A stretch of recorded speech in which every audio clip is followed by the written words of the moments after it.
Oh, nice. Okay, those notifications worked right away. Good, very good. Okay. Okay. Let's go. Do, do, do.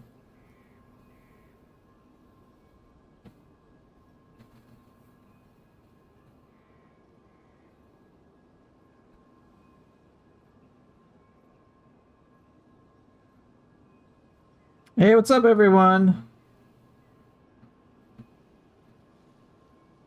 All right. I was just checking a couple of things. It looks like my Discord notifications worked actually better than I anticipated, so that's nice. Hope all of you are doing well. All right, time to change things up. You seem to be happy. What are you implying?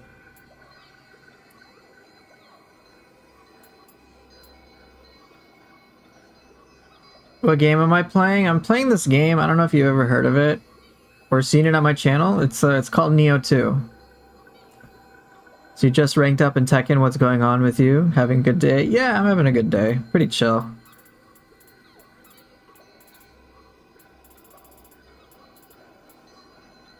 Okay. It's been 3 days. I'm asking for wheel monk action. Okay, you'll get your wheel monk action. Alright, you're gonna get it right now. You're gonna get it now. Okay, I'm gonna play wheel monk. Will that satisfy you? Yes, exactly. It's like Dark Souls, except in many ways it's not.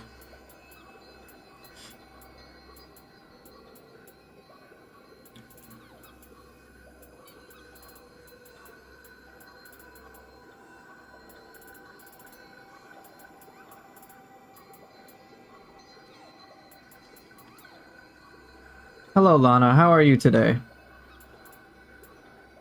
Did you see they're locking Ryu's weapons behind a DLC paywall in Ninja Gaiden 4? Yes. Yes, I heard about that, and I'm upset, just like most other people are. So it's like Dark Souls, but not Souls, like you say? Yeah, Havel, it killed my hype, too. I'm actually, I was drafting a script for a video today. So I got, like, that piece out of the way, and then I'm gonna transition it to a bigger point. But yeah, like, when I watched the gameplay footage, I was like, God damn, this looks so good! Hey, what's up, Grishan? When I saw the footage, I'm like, yeah, this looks so good, bro! And then I was like, wait a minute, Ryu weapons locked behind DLC? I'm like, are you fucking shitting me, dude? So yeah, I felt bad. So it's confirmed only one free weapon for you? I think so, yeah. I think it's only one. So, yeah, that sucks.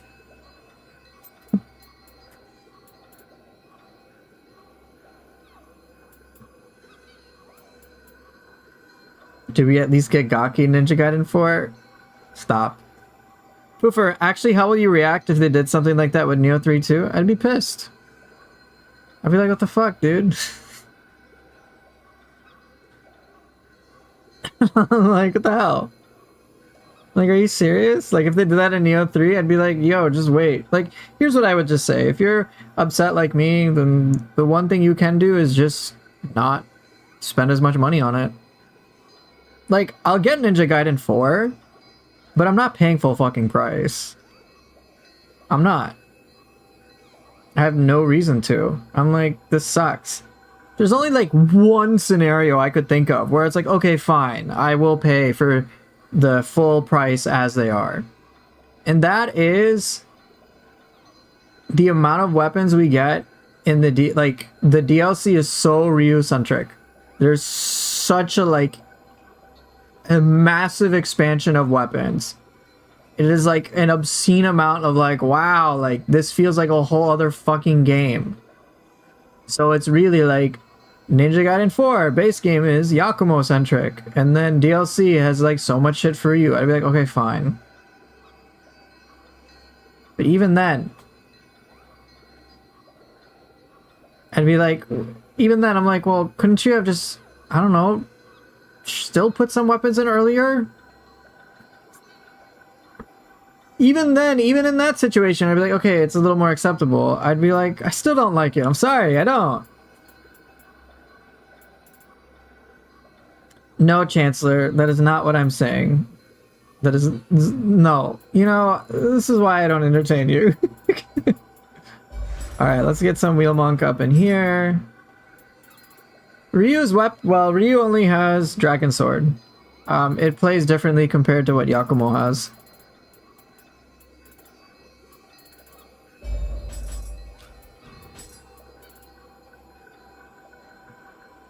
He's even has the same Nimpo he's been having for 20 years. Ryu does get some new tools. He gets like a whole Gleam mode or something. So like, it's like pretty fucking crazy. Ryo's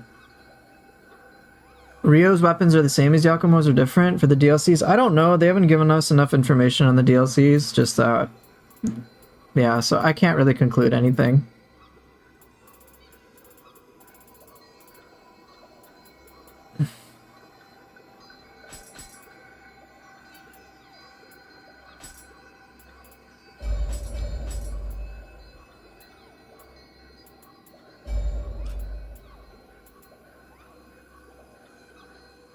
Yeah, it feels pretty scummy, not gonna lie. Wait, why do I want Enenra and Wheel Monk? A little that conflicts a bit.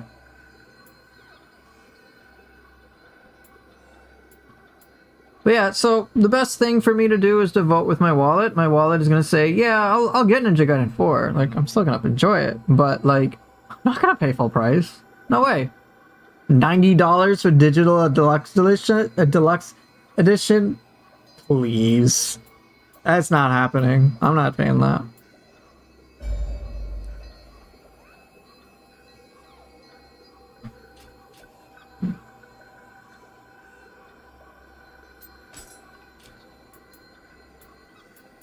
Like, yeah, no shot. By not paying full price, you mean you're going to use websites like Instant Gaming? No, I don't know exactly what I will do for that, but it'll be like, either I'll wait for it to be on sale, or like I'll get if I get a review code, then I'm like, okay, I'll buy like a season pass. But like, I'm not paying $90. Screw that. No way.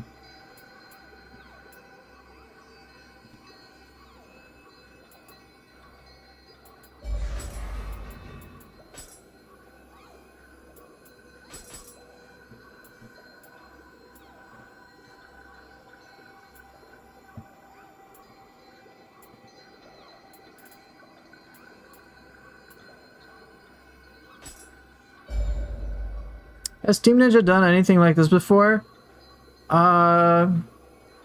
If they have, I can't think of it at the top of my head. I bet some people wouldn't mind helping you get the Ultimate Edition. Give Yakumo a chance. Believe it or not, my reservations isn't with Yakumo. I think Yakumo is gonna be really fun. What I saw, like, let me make this very clear. What they showcased in Ninja Gaiden 4, I liked. I love the gameplay speed, I love the options, I love the fluidity, like, there's a lot of great things I like. Alright, and it's great. Yakumo seems so good. I'm excited to, like, do the weapon switching stuff. I'm very excited to, like, do the Blood Raven form. I want to learn that stuff. It looks really cool. Like, the flow, like, I was like, yeah, this is good. My issue is not with any of that. It's not what they've shown that's the issue, it's what they haven't shown, which is the issue. It's, oh, there's a paywall for Ryu's weapons in DLC. Ryu's only gonna get the Dragon Sword, which is, before it was more conjecture, and now with like recent interviews and things like that, it seems to be more definitive. So I'm like, okay, Ryu's actually only gonna get one weapon, base game. That feels kind of shit. I'm like, I don't like that. I don't like it at all. If Nioh was a person, would be friends, kiss or marry? What kind? Stop. just No. Just no, okay. Okay, what roles do I want to fulfill with this? Maybe I have Infernal? Sure. Oh, I don't want that one then. Yeah, I'll take that one.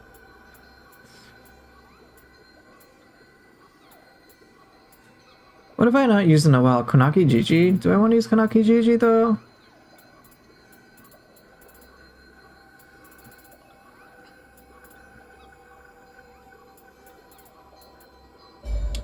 I don't know any information on Lost Soul Decide, so I can't really... I can't really comment on it. I'll have to look into it.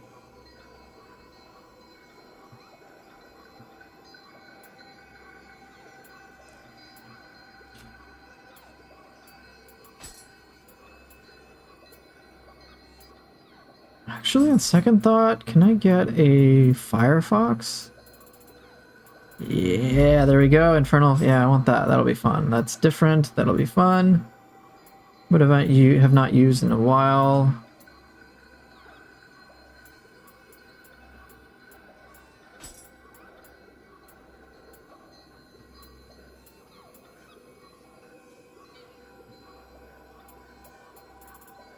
I guess I could do Mitsume Yazura.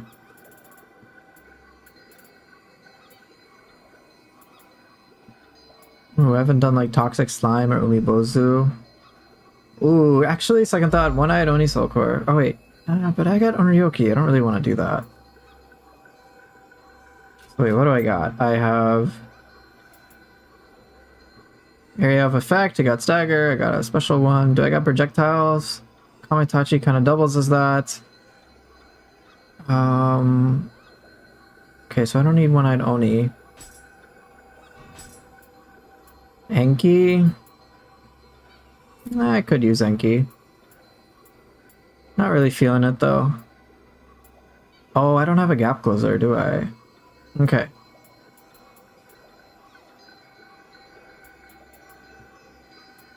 I think I'll use Hellish Hag then. Hellish Hag at. Okay, good.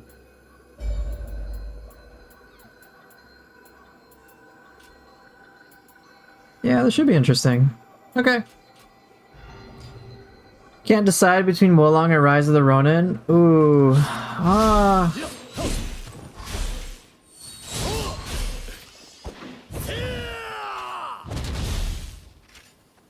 Ooh.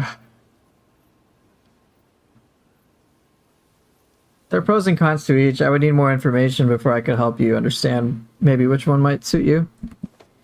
Alright, let me catch up on chat just a little bit.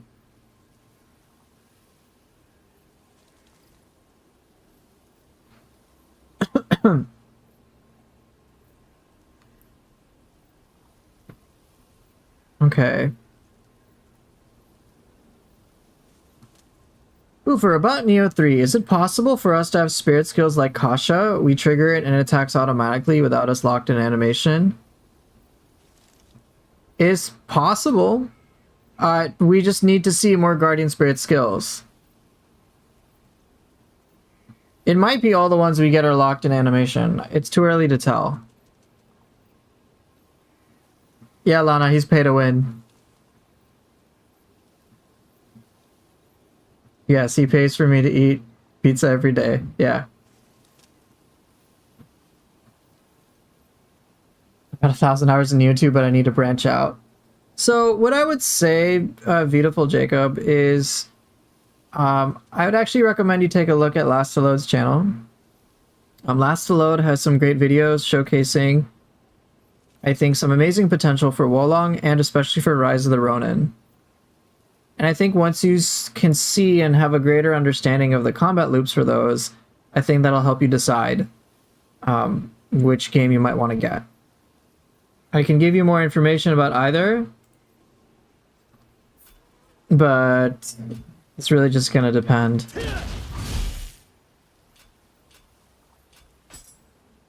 Alright. So, alright, I got my fun little weapons. What should I use today? Spear, and what else? I don't want to use fists. I did sword staff yesterday. I know the Tonfas do look sick. I agree.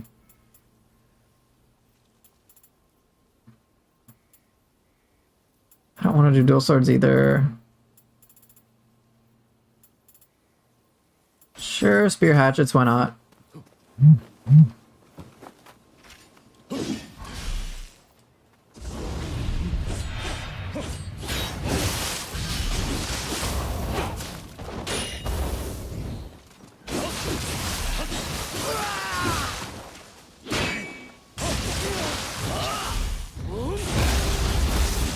Get wrecked!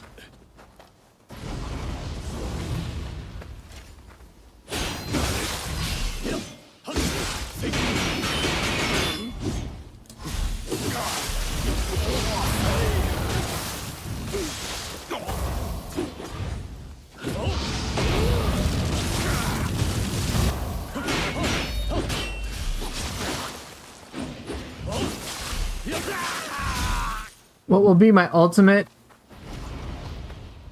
What's going on? My ultimate combination for Nioh 3? Can't decide, it's so hard to choose. I don't know what my ultimate combination will be. I guess half the fun will be trying to figure that out. To see what I like, what I enjoy. Because bro, 4 weapons. We can use 4 weapons in Nioh 3. That's unfucking believable. That is awesome. 4 weapons, 2 per style. No, Lana, stop. No, no, no.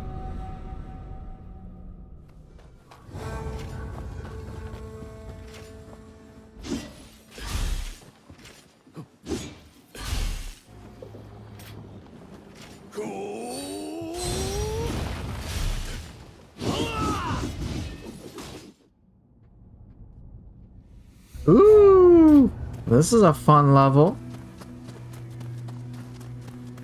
Oh man, you got a person who's dead here. Stop being dead. Alright, I like this level, I'll do it. Let's go.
Get wrecked.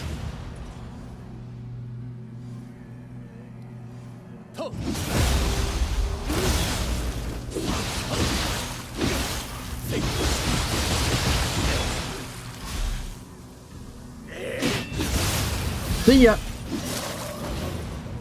Yo, Poofer. Was I thinking that they might put Nobunaga's yokai in human form in Nioh 3? What up? What do I think? I don't know if they'll do that, but would I love it? Yeah.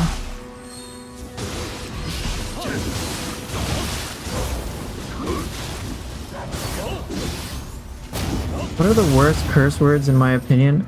Golden Seed, are you just trying to get leaderboard? Is that what's happening?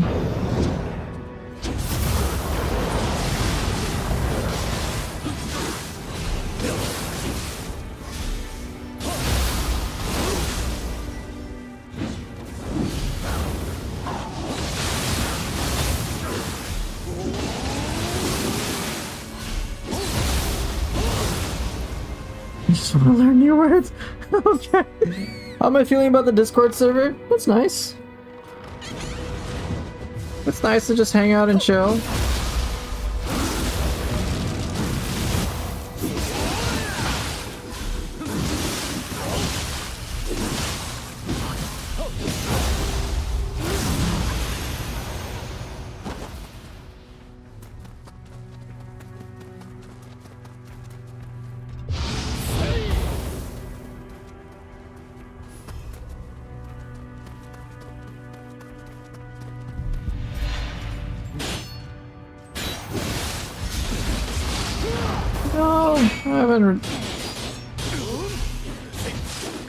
I still have been dealing with like a few trolls, but it's like so inconsequential. Golden, you know, this is... Stop. You cannot stop. Golden, why? What? What? No.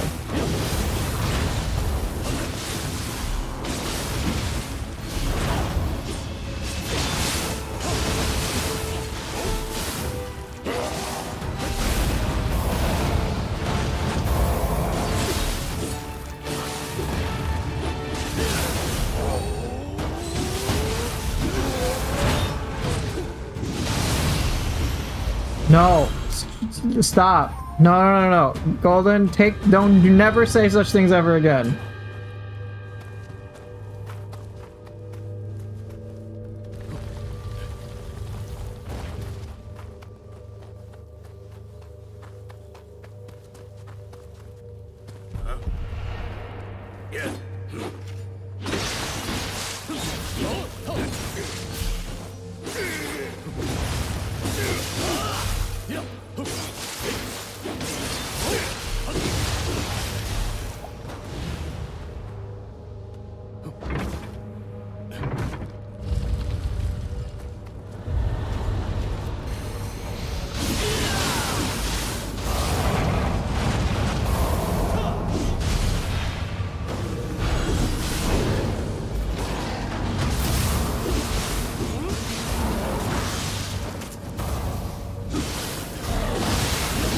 Lana, you're killing me here. No, golden seed, stop.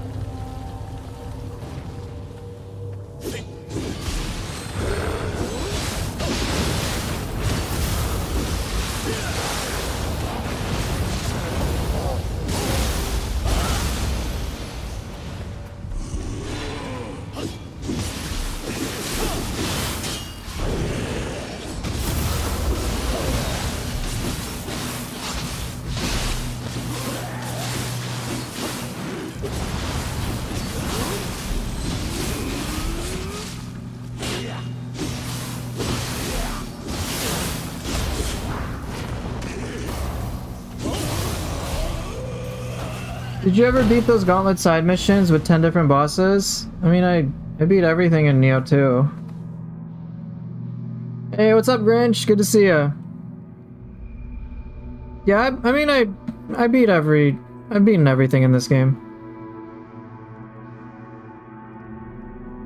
We need that type of opponent due to mission options thus far. Yeah, got me missions. Yeah, it would be cool. I'm all down for a little creativity.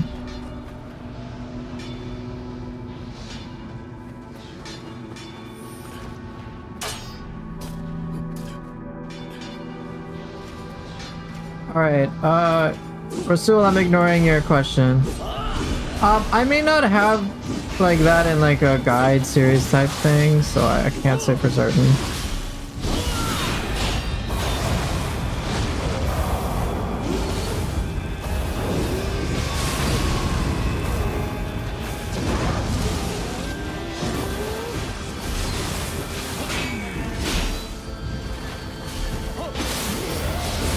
Shit, I'm dead. I have kind of a weird question. Do the iframes of dodge depend on the weapon? Because today I felt like dodging with Tonfa get me slightly more frames than Tekko, both in low stance of course.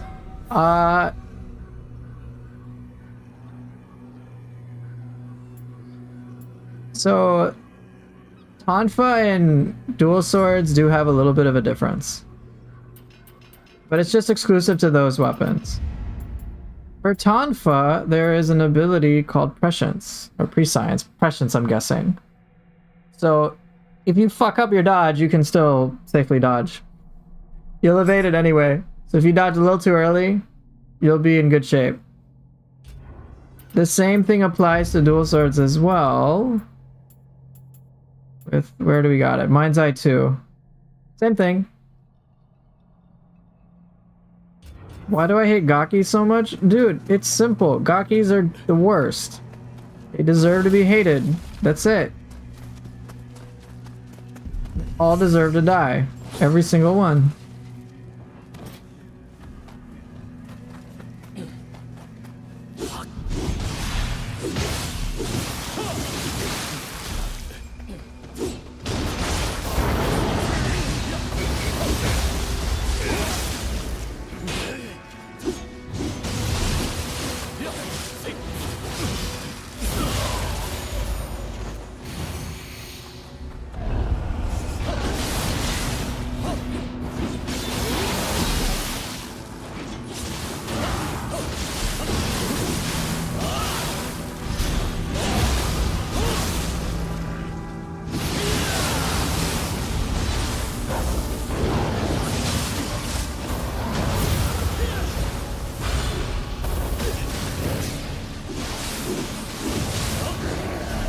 If you're asking a serious question, it's just a joke. That's it, dude. There's nothing like nothing super convoluted. It's just a joke.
Oh, seriously? Rip. Hey, what's up, Mommy G? Hey, thanks, Lana. I appreciate it.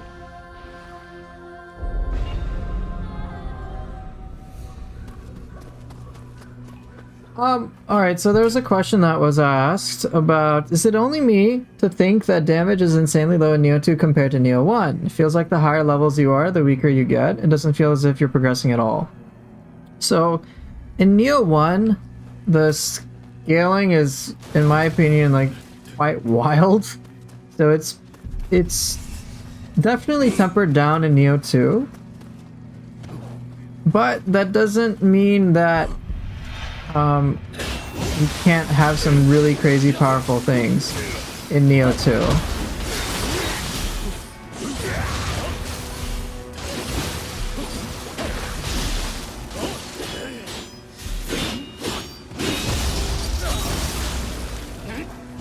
So, with build progression, it's just going to require a little bit, it'll just take a little bit more effort rather than stacking like a bajillion buffs.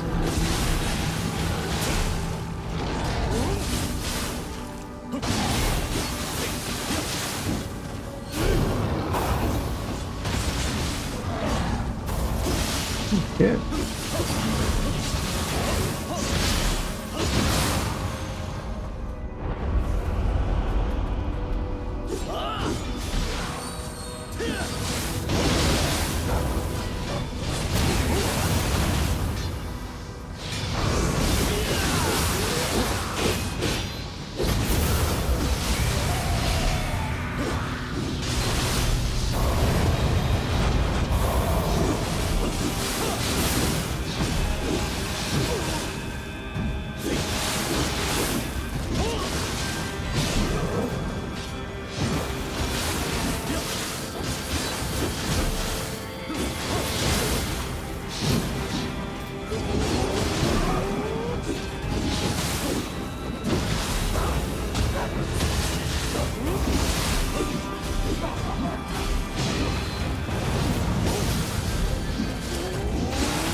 Okay. How do I lifesteal? Okay, let me answer some questions. How do I lifesteal? There's a specific stat that I have, life drain active skill. The more active skills I use, the more life I get back. There's also life recovery on Amrita absorption. So if I absorb Amrita, I get life back. Pretty handy. What if the elemental skills in Stranger of Paradise were able to be used as living artifact skills, such as Greatsword Aura Edge? Oh, that would be beautiful. That would be so beautiful. I know that they've allowed us to use martial arts, which is no doubt cool for a living artifact. However, I do want some special living artifact skills. For sure. And they have some, I just want more. How's it going, Pooper? Doing pretty well. Pretty well. How are you? Is there a consistent way to farm Underworld Lapis? I think just keep doing the Underworld. Just keep killing things, keep killing bosses. You'll max out far faster than you might expect. Would you enjoy this game if you had endgame level Lightbringer? From Stranger of Paradise, would I have if I brought that in? No, I think it would cheapen it for me.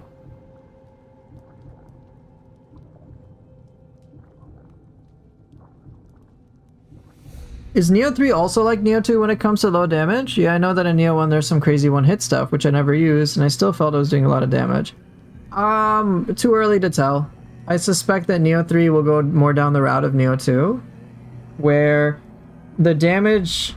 that in order for us to deal lots and lots of damage, we have to really understand how to do a lot of those damage. Like, we have to use a lot more tools than just, oh, let me just stack a bunch of buffs. They kind of changed it, because in Nioh 1 you could just like stack a bunch and you're good, but in Nioh 2 you have to like use mechanics like confusion, for example. A lot of other things you have to start working with. Woofer, don't you think the Ninja Gaiden DLC thing is to make Yakumo be played more, depending that you have all the weapons? Maybe. Maybe, I guess?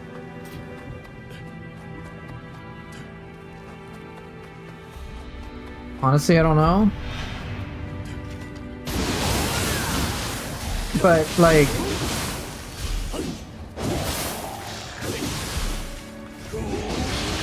I think there was another way they could have done it.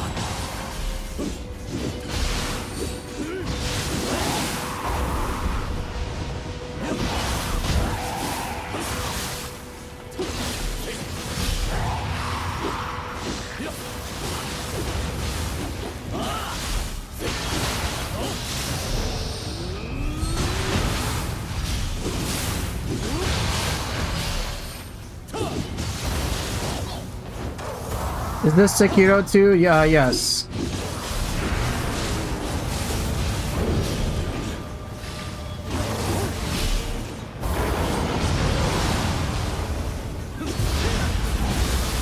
I sent an application, by the way. I never knew you had a Discord. Yeah.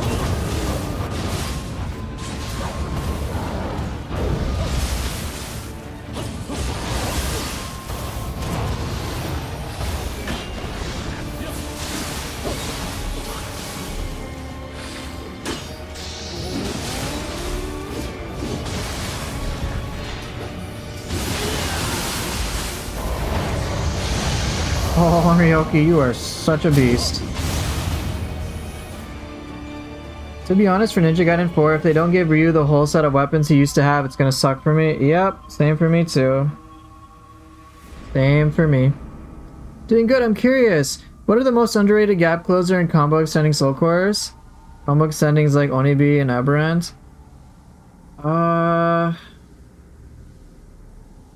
Underrated? I can't speak for everybody, I can just speak for myself. Ask me that question again when I get to a shrine. Because otherwise I'm just gonna forget.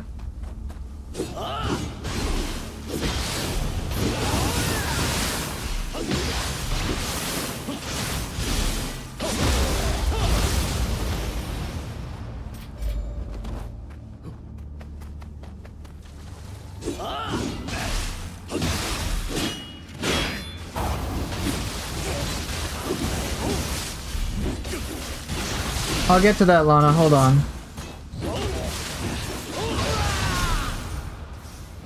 Okay.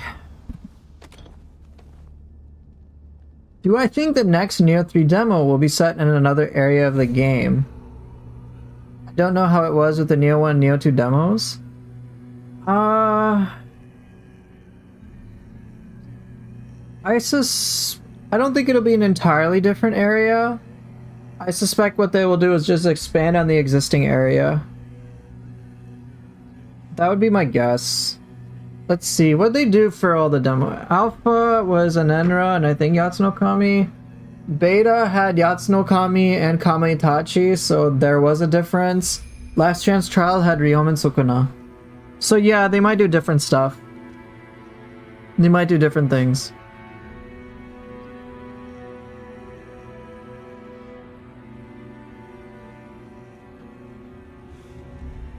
Alright, so Vaughn, I'll get to your question once I beat Itsumade. Shit.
Itsumade, that's 1/10 enemy. Alright, I think I cleared everything.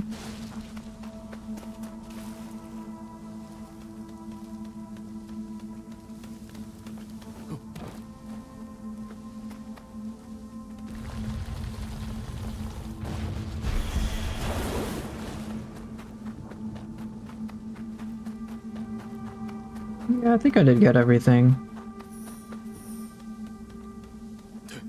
Yeah, I did. Okay. Alright, once I get to the respective underworld spots, let me catch up on chat. I also have to take a look at the shrine for shrine-related things. Okay, question time! Let's get to it.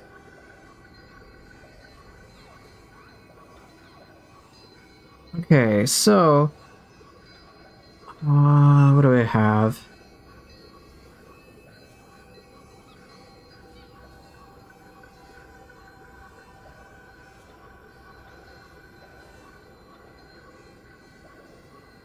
So, okay, Vaughn had asked, so what are the most underrated gap closer and core extending soul core stuff?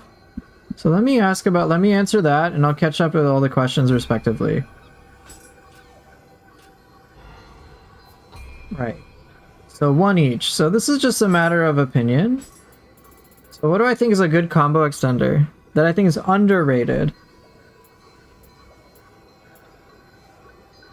So, I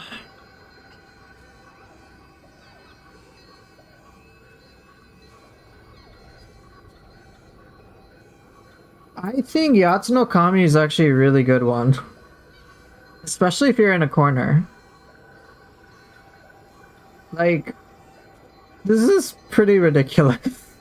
You just toss it out, and then you combo alongside it and destroy an enemy. It's obscene.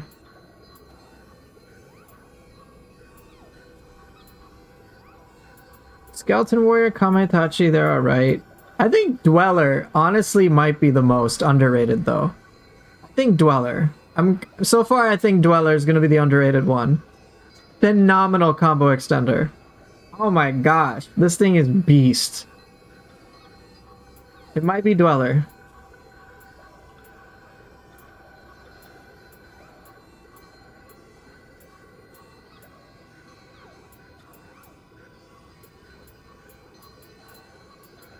Yeah, Dweller I think is the most underrated. There's other ones that are like less underrated, but I think Dweller. Like Dweller's 3 anima is fucking ridiculous. Yeah, that's what I would say. As underrated gap closer or combo extender for sure. All the other ones are like known to be powerful. Dweller is only one that some people will get right away. Alright, so it's Dweller for that one. As a gap closer, which one do I think is underrated?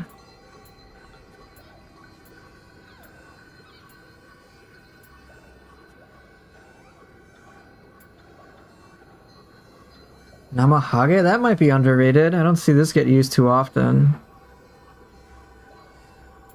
Namahage is pretty good. Oh, Nioh? Because of its tracking, no. Wheel Monk's interesting. Ryomen is ridiculously powerful as a gap closer. Is it underrated though? I don't know.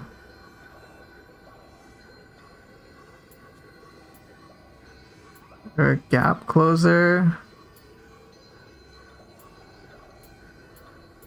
Oh, I already know. Okay, 2 of them. Umin and Giant Toad. Yes. I think those are 2 of the most underrated soul cores, actually. Like, they're hilarious. I think Giant Toad, ironically, might be the most underrated gap closer. It's one of the... Yeah, Giant Toad.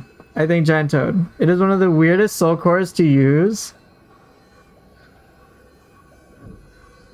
It is hands down probably one of the weirdest soul cores to use, but if you can use it well, oh my gosh, it is fucking hilarious. Yeah, so Dweller for combo extender, gap closer, Giant Toad. Followed by Umin is obscene. It is slow, but what it makes up for is incredible power. So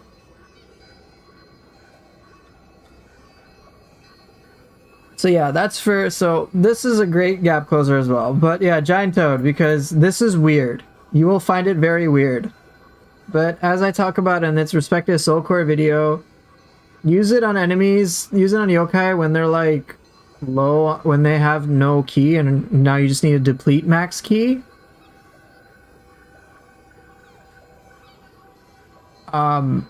And yeah, if you have like purity or corruption on them, it's so silly.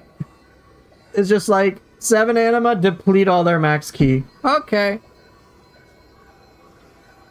So yeah, so what Golden Seed means is like, it's an inside joke. So the whole thing's an inside joke. It's just a joke.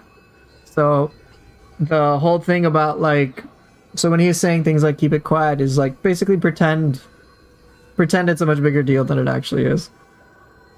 So keep, like... But yeah, so that's what he's talking about. Okay, so let me catch up with other questions. Let's see.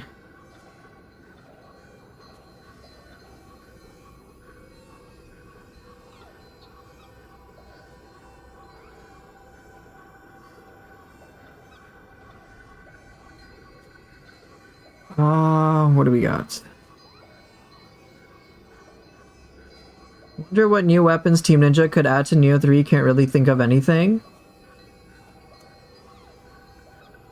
I think what's gonna happen... Here's a guess of what might happen for Nioh 3 weapons. To be honest, I don't necessarily need to be brand new weapons, like completely brand new. I actually think there's a lot they can do with the existing weapons to make them feel brand new. So here's what I mean. So for example,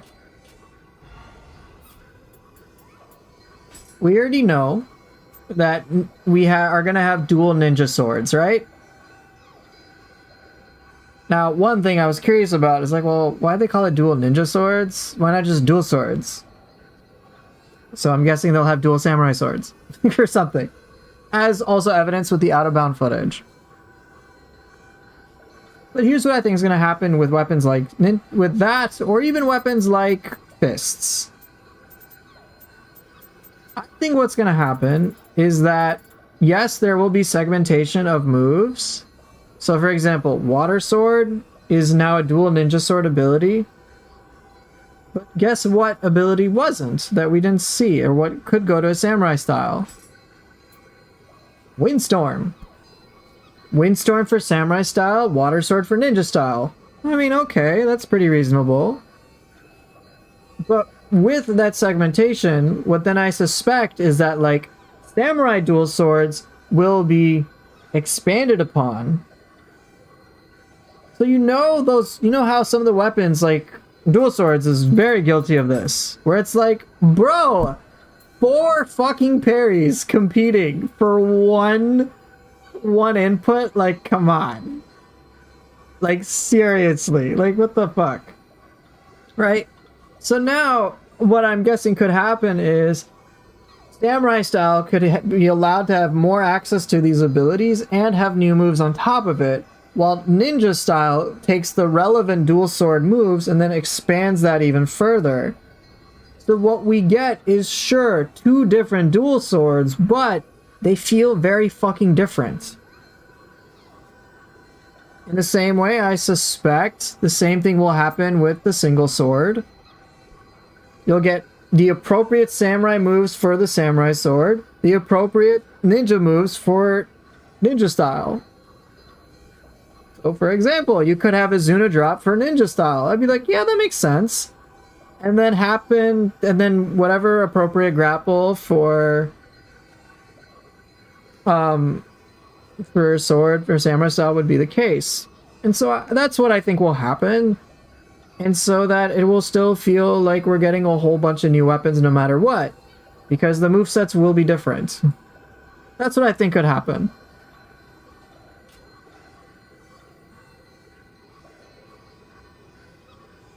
So, okay.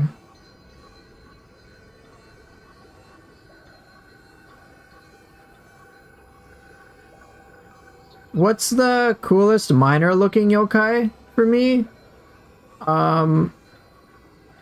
Let's see. Minor... What are you considering minor?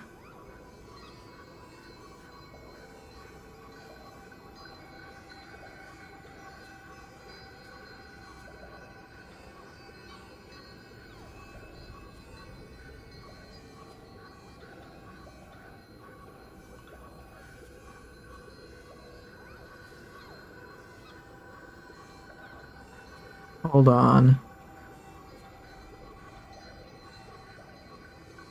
As in non-bosses? I mean, Fuki. For sure.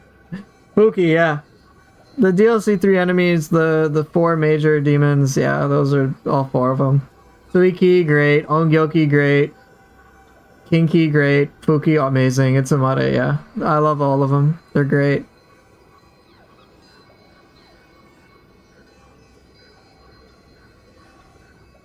Okay. How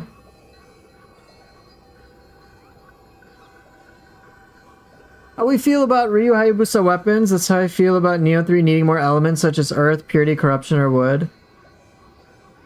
We'll have to just see, to be honest.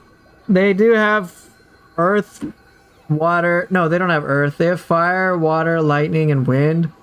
I'm surprised they don't have earth, but we'll just have to see what they put into it. We don't know yet.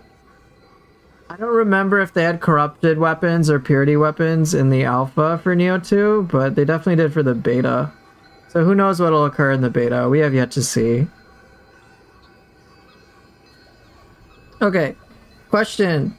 What's a way of playing the game that bores you to death? Is there something that's so effective and repetitive that can trivialize Nioh 2 hardest content? Yeah, for me, just having excessive damage. So that enemy fights end in like 2 seconds. Or they have no key the entire time.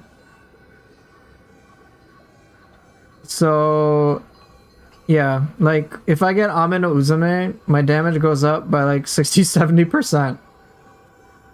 That's really high for me, and if I have that amount of damage consistently, enemies just will get shredded.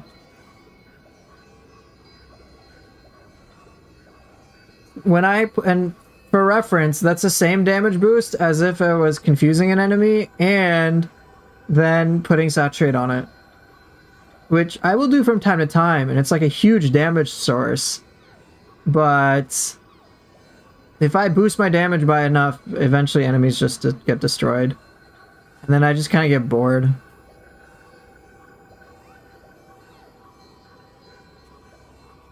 So that's for Nioh 2.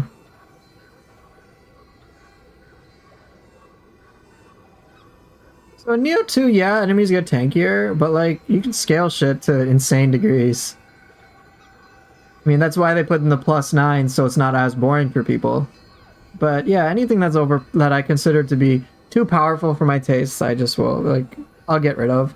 Because it's just not a challenge for me anymore. Okay, so hoping we get a powered up Itsumade like Blood Edge Demon for Nioh 3, right? I know. I know. So, okay, question. What's the input for Brute Parry? It's Fang Break. So it's guard heavy attack, and then what I'd like to do is just press triangle a bunch of times after for the extra follow-ups. Hoover, which Nioh 2 boss would I like to see in Nioh 3, and which ones do you think will be back?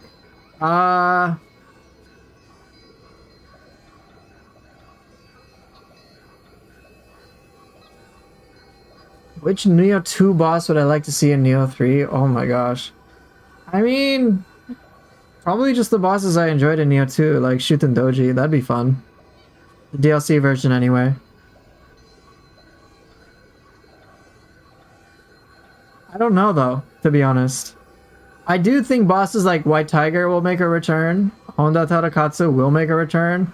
I'm guessing Obsidian Samurai, like kind of all the bosses that overlap between Nioh 1 and Nioh 2 will make it into Nioh 3. Like, I'd be very surprised if we didn't see Oda Nobunaga again. Not that, like, that's just my expectation based on a trend. Okay. Does confusion proc with all elements, including poison and paralysis? No. It only works with the 5 major elements, which are fire, water, and lightning, corruption, and purity. That's it. Poison and paralysis are completely separate.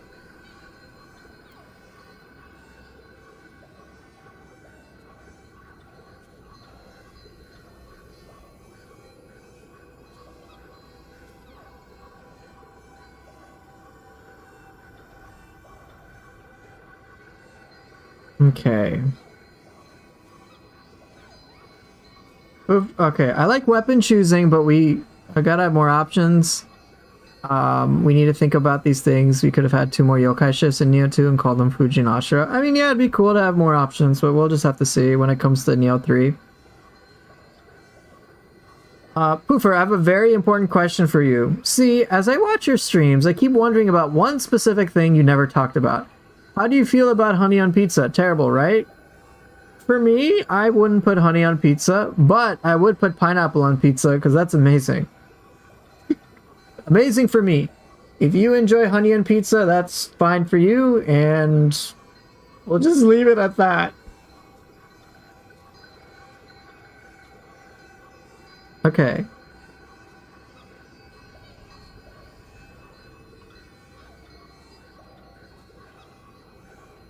Okay, almost caught up. Oofer, what are the differences between regular and DLC Shuten Doji? DLC Shuten Doji is basically the Shuten Doji on fucking crack. He's super fast, he hits really hard, he has a lot more moves, and is pretty much threatening at all times. It is not an easy boss fight, and it's like fighting Shuten Doji in his prime. That's the best way I can put it.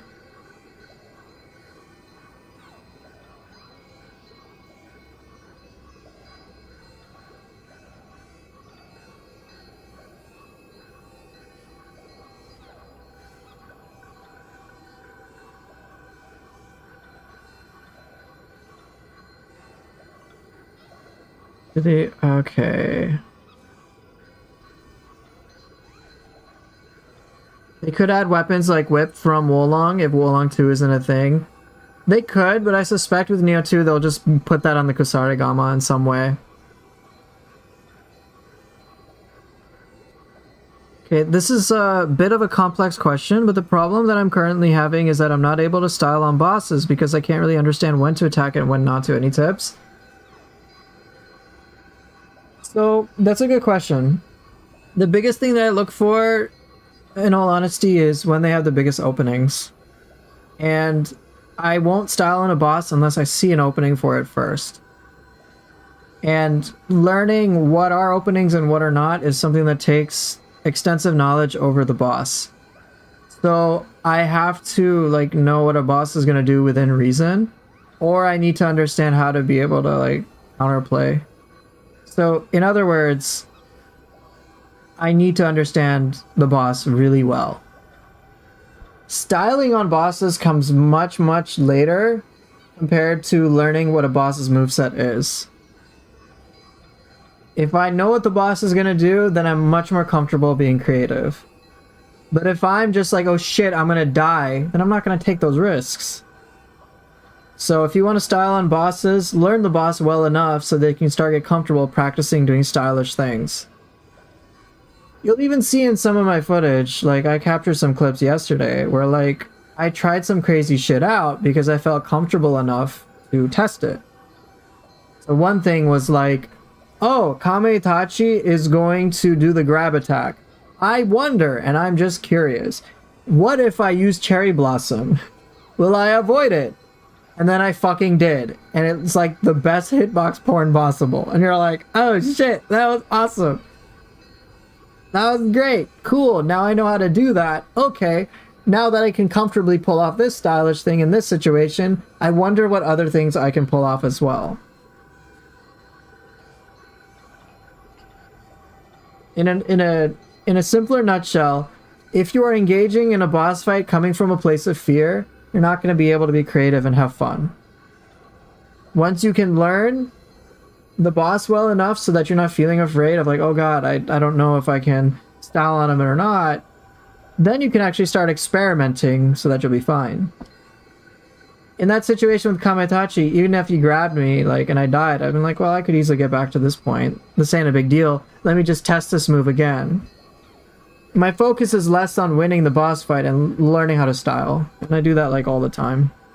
So that keeps me away from be like, oh no, I'm being terrified of like fucking up. So I hope that helps. Would I ever consider playing with subscribers, maybe in Expeditions or Underworld? I would consider it, just not at this time. Like, I've played with viewers before, and it can be very hit or miss. Because the focus on playing with other viewers is, with playing with viewers, or say like playing with friends, is a very, very different experience from me like doing things solo. And it's just like a totally different vibe. So I would need the prerequisites of that vibe of playing with people so that it's like fun in a different way before I would do it on stream.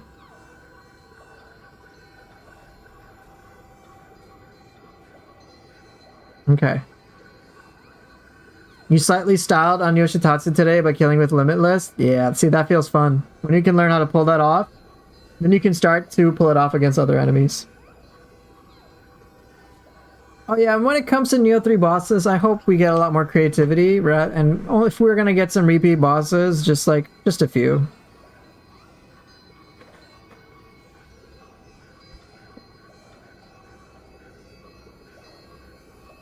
Any recommendations or tips for finishing the last 10 floors in the depths? Yeah, make sure your build is absolutely batshit insane. And don't hesitate to pull out every cheap trick in the book. Because enemies will kill you in one hit, the bosses will, then you have to restart shit. So yeah, just go absolutely bananas when it comes to making the most powerful build imaginable. And if you can learn some more game mechanics and how to exploit them, go for it.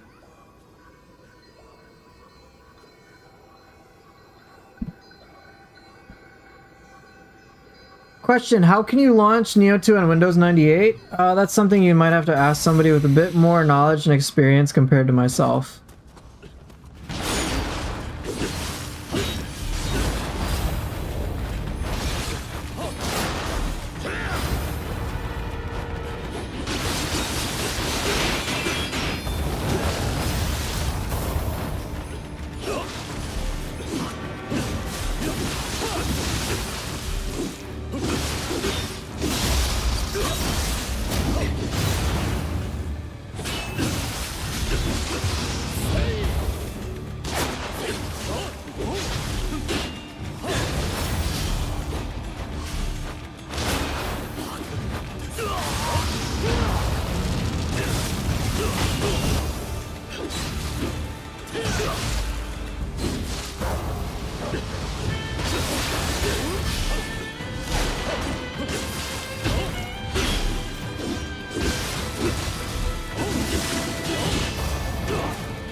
Damn it.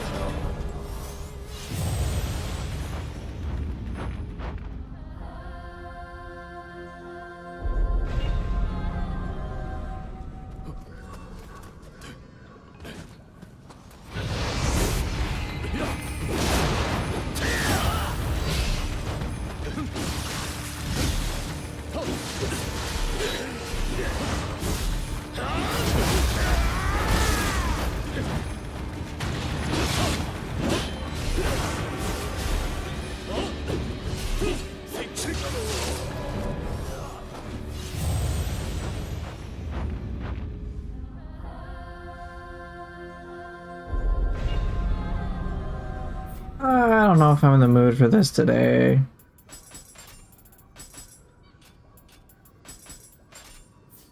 Not for this guy.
Dodgy tail strike range is rough, yeah. 2 hours in Nioh 2 today? Maybe.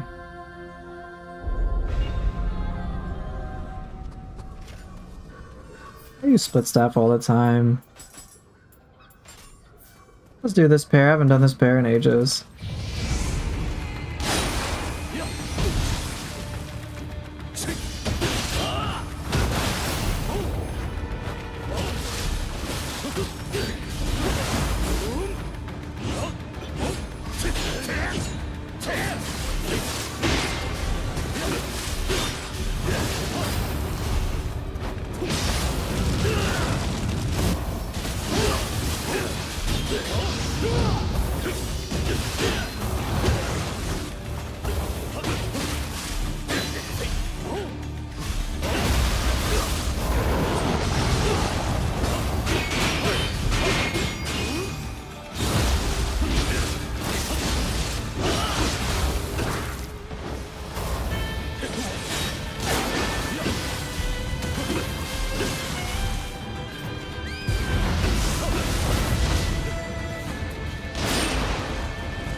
Can I please make a fist build that tears Dream of the Demon to pieces?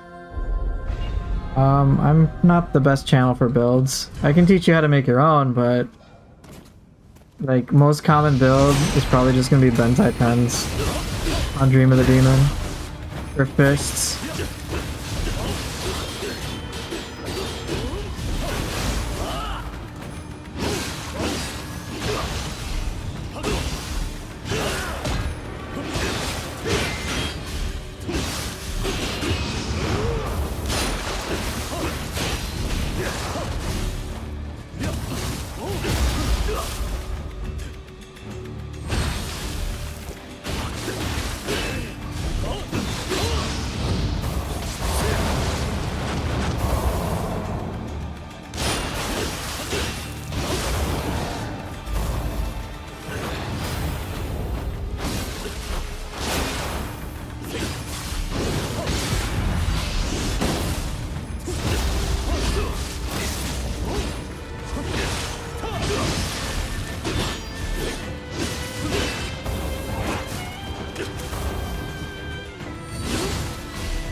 Close enough.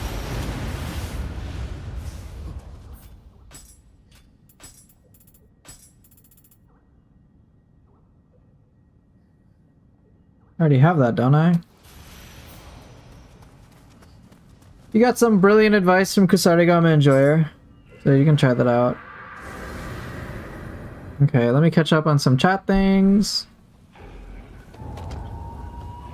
Okay.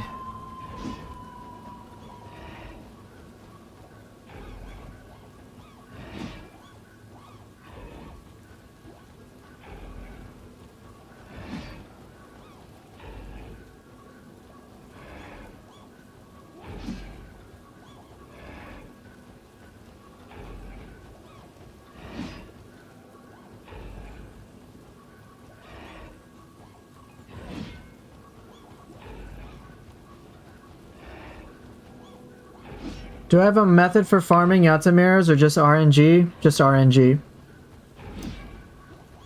Yo, Poof! I'm rewatching your Nioh 3 streams and man, I'm hyped. Did you see some combo mats some dudes already posted? I've seen a few, yeah. It looks... the gameplay that they're able to show is awesome.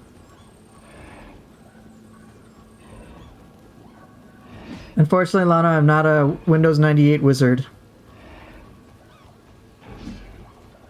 By the way, Poof, I'm on a level 61 of the Underworld. Nice. Using only your build and playing all weapons. You're a huge inspiration even a few years ago when I watched your channel on a video about how to beat a Tengu. Thank you. Did I like Nioh 3's demo? I did, yes. And it just made me want to play more. I wanted much more. I wanted to play. I'm like, yes, give me more play. Please.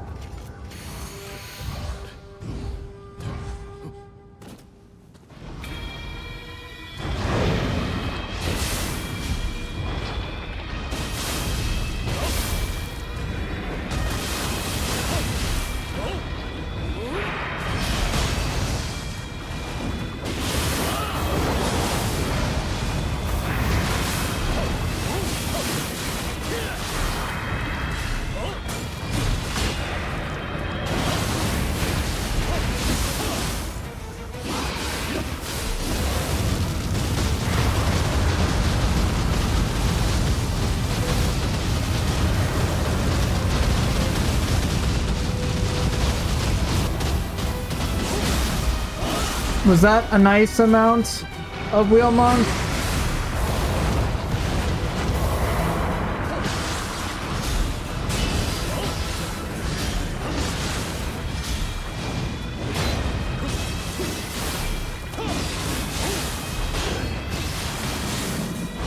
Is this the first playthrough? Yeah.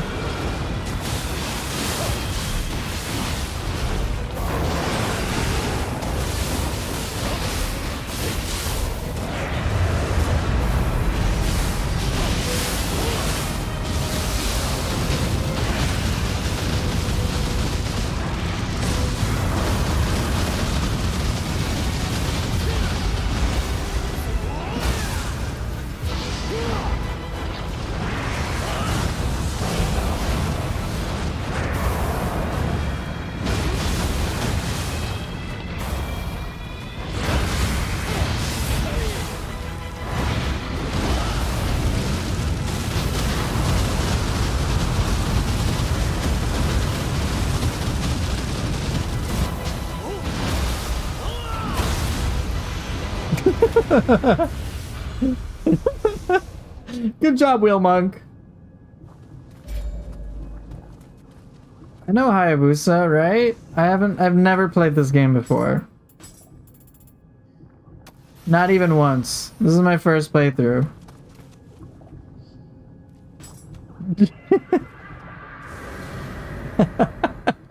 How's it going, man?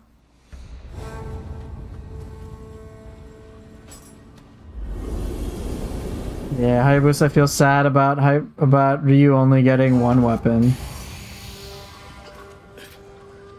What do we have now? Ah, bird brain.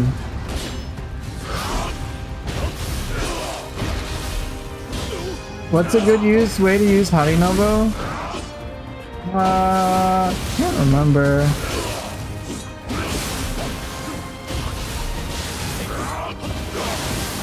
I think it's like the least expensive skill when it comes to like rolling around and stuff. But I think it makes like a reasonable like, combo extender.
What?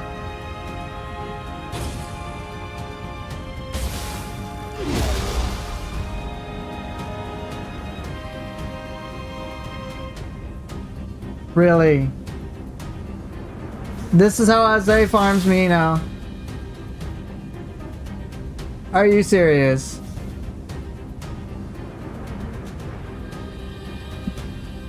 No, I've had crashes like this before.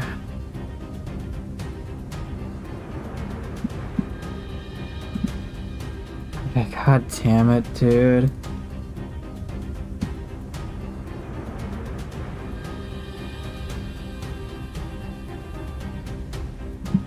Okay, well, that sucks.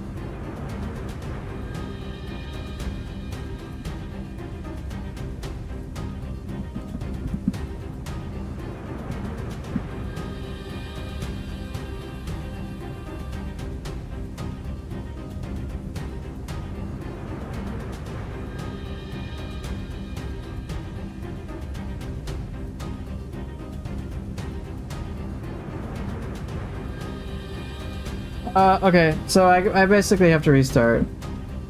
Well, I'll be right back, guys.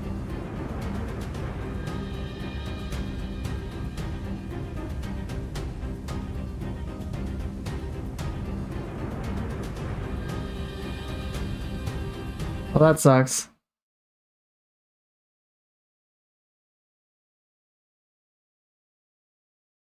Oh, wait. Wait. Wait, am I still here? Hold on. Can you guys still see and hear me?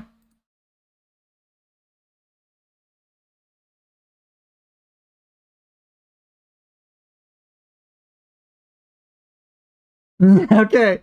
I tried to tell my computer to restart and then it like changed the screen, so okay, that's good. I guess that worked. Let's see if Nioh can be booted up.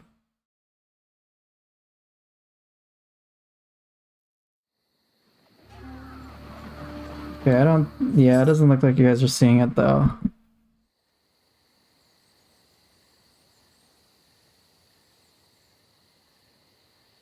Oh no, you guys actually can. Okay, good.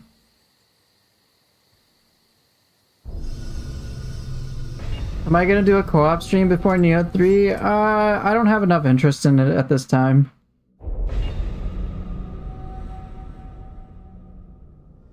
Okay. Oh shit! Where is this taking me back to? Okay, let me put cheat engine back on.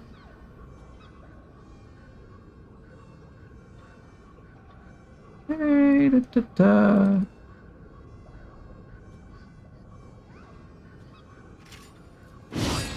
Perfect. Okay.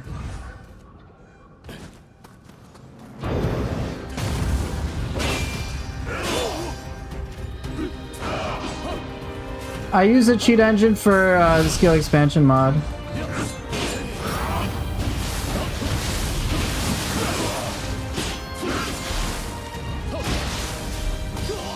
That's what allows me to modify the game code.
Oh, I wanted to... Okay, I want you to fly. Come on.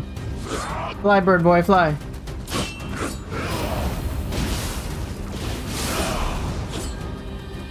Get in the air. In the air, you little shit.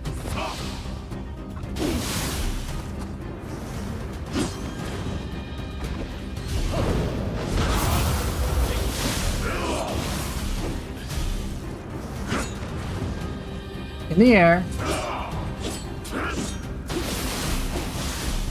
No, you want to fly. Fly!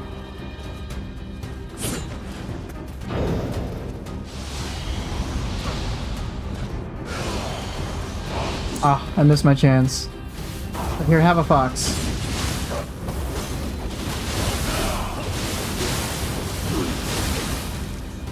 No, you want to. No, no, no. You are flying, you little stupid bird bitch.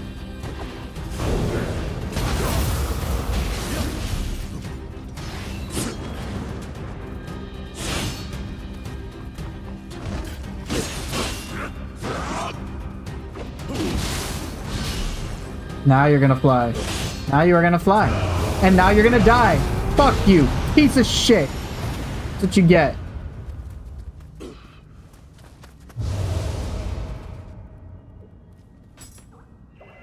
I hope Nioh 3 gets rid of farmable skills. Honestly, me too. Or at least makes it much more streamlined. I don't want to like skill grind like I did in Nioh 2. It was very, very frustrating. Why don't they keep up Nioh 3 demo always available? I don't actually know why, to be honest. My speculation is they only want data for 2 weeks. Oh my god. This stupid... I hate this boss. I hope this boss never... This boss is irritating.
I did fight 3 of the bird bosses. All I was missing is Yoshitsune.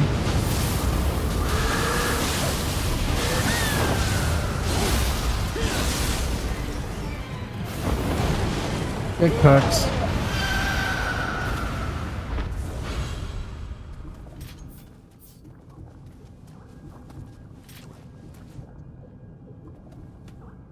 So wait, I fought Psycho Magoichi, Azai, and Tatarimoke. Who was the other one? Did I like forget about? No, I didn't fight Nioh Tengu.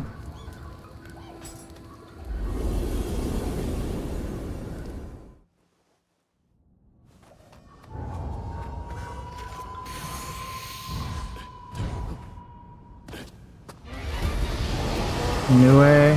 Oh yeah, someone had asked me how to use Itsumade. Let me show you how to use Itsumade. I'm totally using this little thing to destroy Itsumade.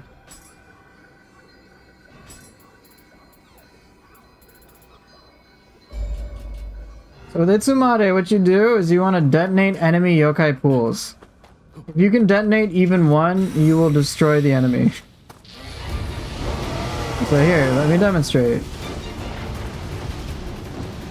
Oh look, but now there's more than one. What do? We detonate these 3. Come here, boy. And we do that much damage.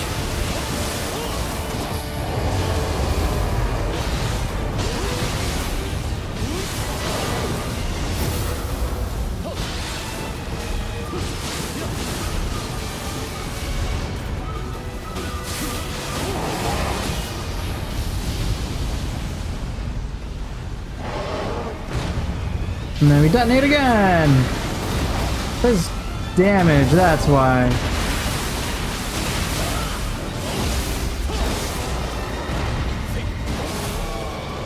And then let's detonate just one pool.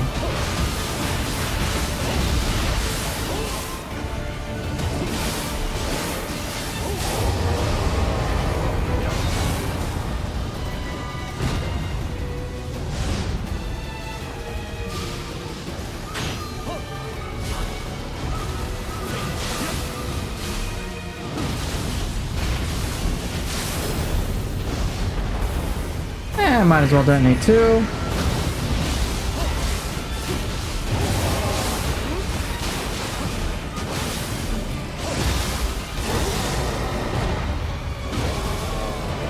Detonate 1.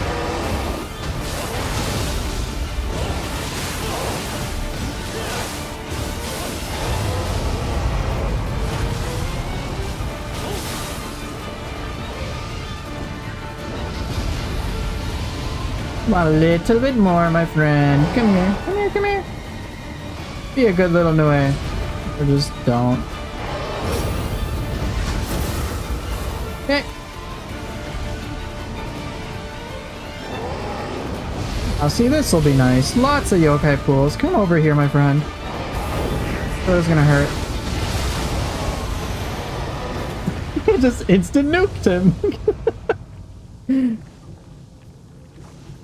And that's how you use Itsumade.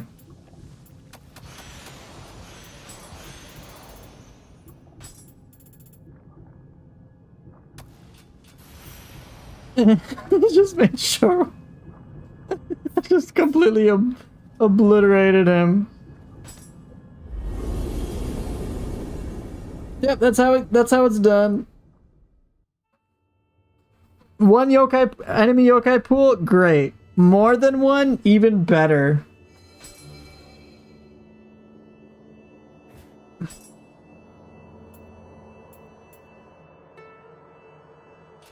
Yeah, that little Nioh just got a little destroyed. Oh boy, these are big ones.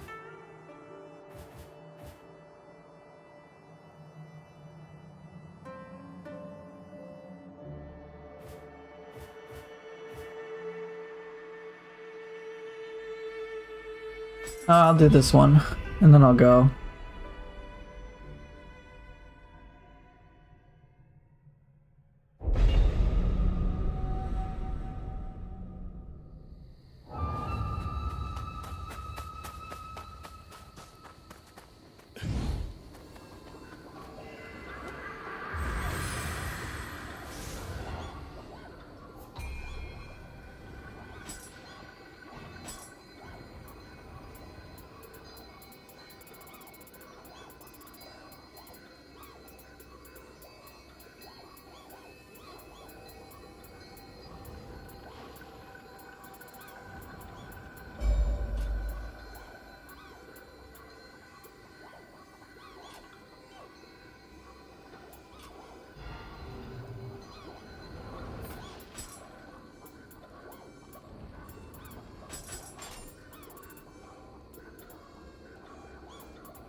Whew.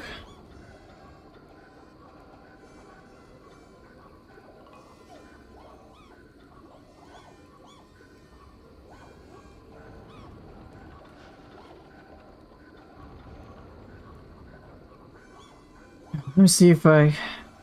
What's... Chancellor, what are you talking about? Okay, let's continue on.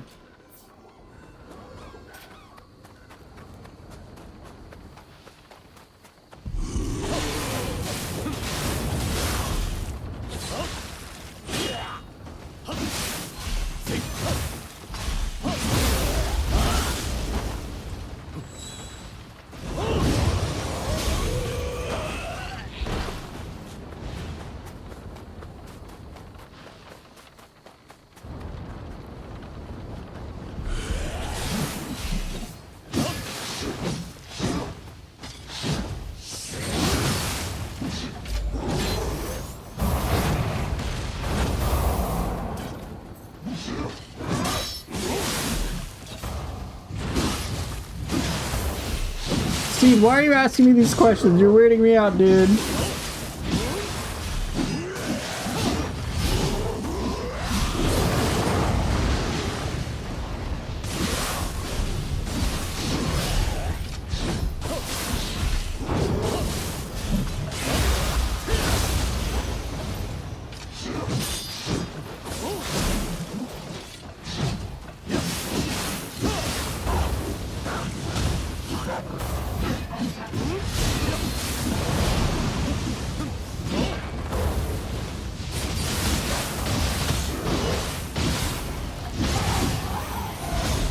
Those living weapon attacks sure do come in handy.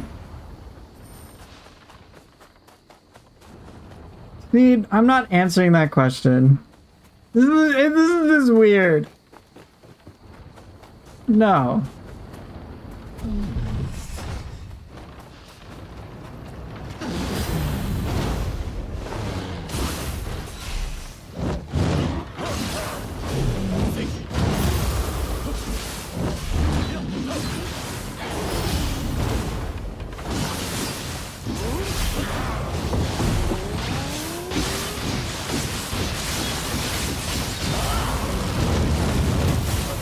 Oh, I didn't think that'd kill me. I was wrong.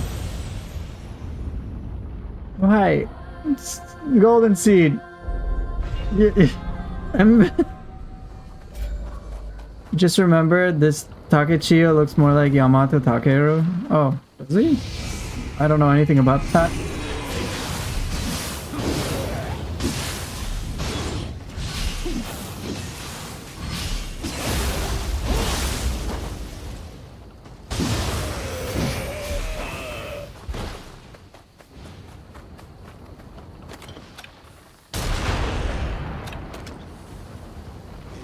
Controller isn't showing my inputs? Okay, thanks for letting me know. Let me fix it.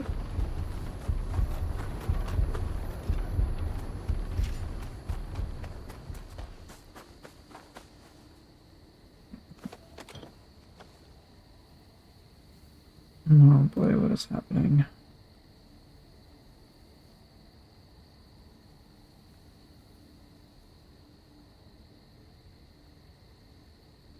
Exposed? Yes, very much exposed.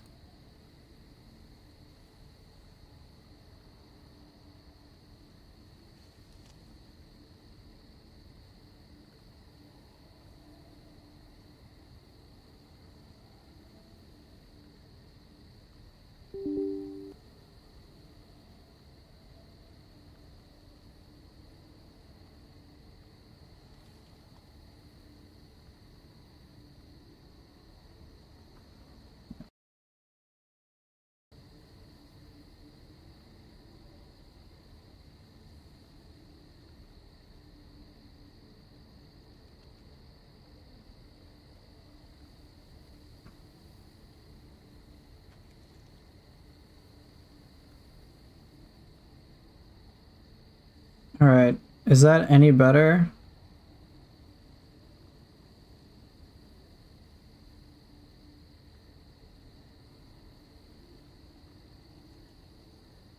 Is there a chance Twilight missions will be back now that we have open field? Yeah, I suspect that'll be the case. Okay, it looks like we're fine now.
Bruh! Oh my god. Ah, frustrating.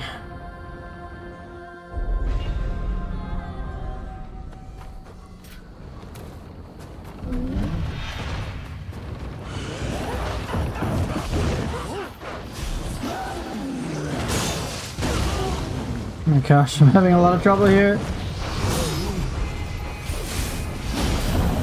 Oh no! Damn it.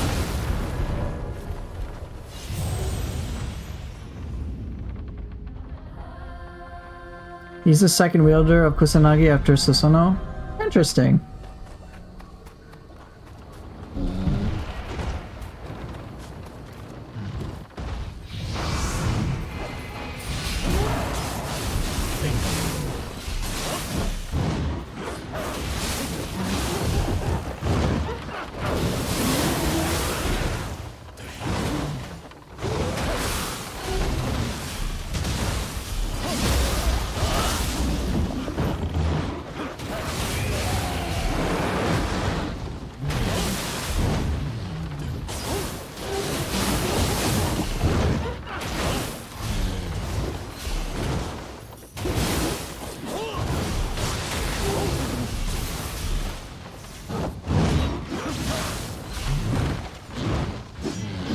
Stop moving, jeez!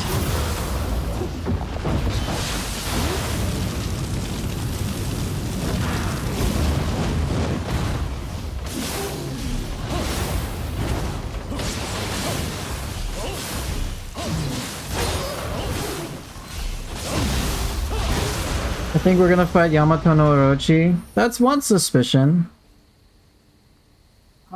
In your opinion, how good was PvP in Nioh 1? It was okay. I had fun with it. How good was it though? I don't think I have enough data from myself to really conclude. It was cool. Oh my god, can I actually... Can I hit with it?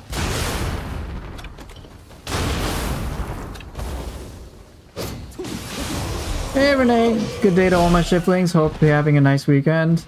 Yeah, you too.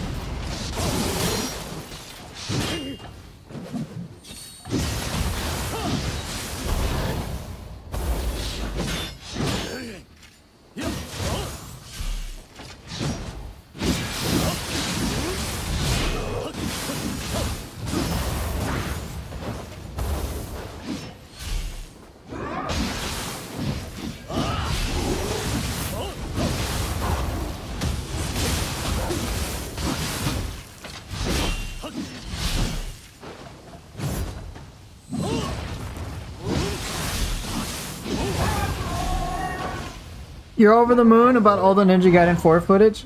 Looking like the action game of the decade to me. Yeah, it does look really fun.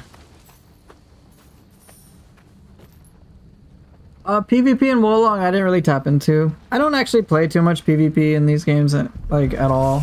It's cool, but I don't really put too much time into it.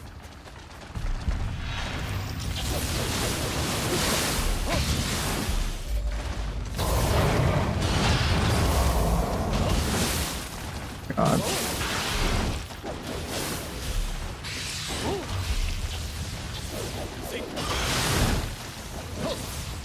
God, don't.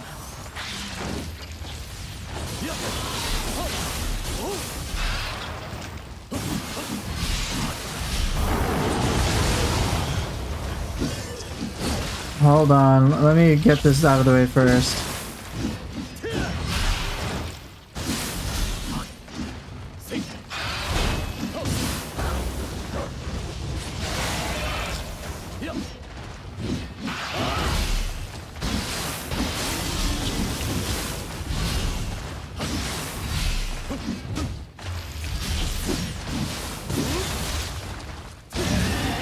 Okay.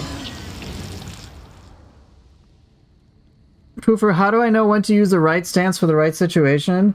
That is a very complex question. The truth is you have to know about how to use your stances and how to understand your situations, which I know it's not a great answer. But the reality is, given how complex of a question that is, you're going to have to learn how to understand both dimensions, which is a lot. The right stance for the right situation, again, it depends upon how you assign your stances. There's no right or wrong answer. That is way too broad in scope of a question. I'd have to like give you so much tech to talk about. I can't answer that succinctly. So Renee, when it comes to Ninja Gaiden 4, I love what I saw. But unfortunately for me, one of the biggest buzzkills was that Ryu's only going to have one weapon in base game. And that actually hurts. That hurts. So, like, I had so, like, when I saw the gameplay footage, I was like, yo, this is peak. This is good shit. But when then I learned that Ryu's only going to have Dragon Sword in base game, I was like, oh, that kind of killed it. So, that's just where I stand with it. Amazing, amazing pros from what I've seen in the footage, but such a sharp con, it hurts. Do you think we could have more than 2 weapons per style selected to increase combat variety without breaking Nioh 3? More than 2 weapons per style? I mean, I wouldn't mind to have a third, but I imagine they'll probably stick to 2. I'm sure there's a way to have multiple weapons. More than 2. But I think that might break the game. In all honesty. But hey, I could be wrong, and I'd love to be wrong.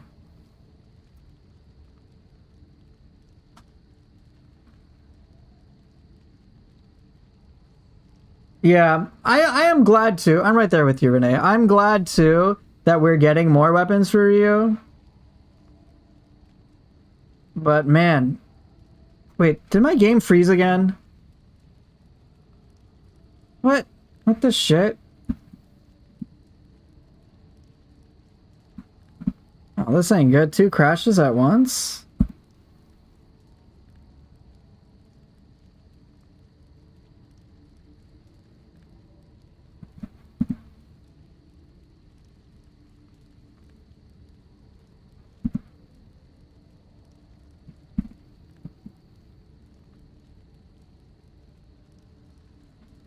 That's unfortunate.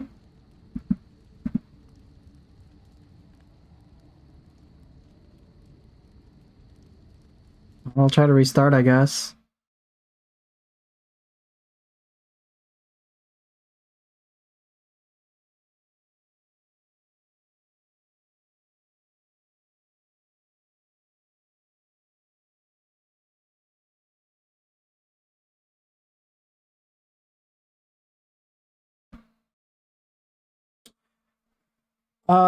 What kind of controller do I use? I use the PlayStation 4, like DualShock 4. Do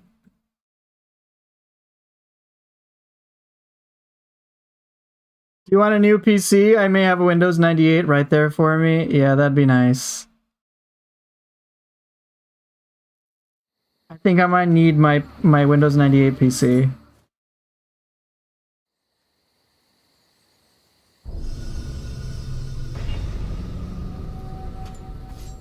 I wonder why it's crashed twice. Honestly, it could just be the scale expansion mod. I think I won't. I'll just play without it. It could just be that. Like, this could just be an issue related to that. Alright, bro, whatever.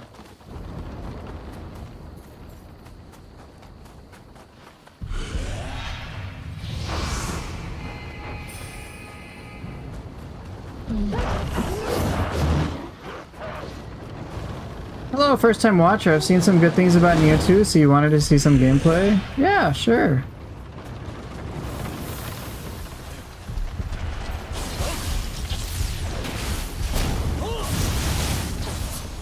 Don't you dare.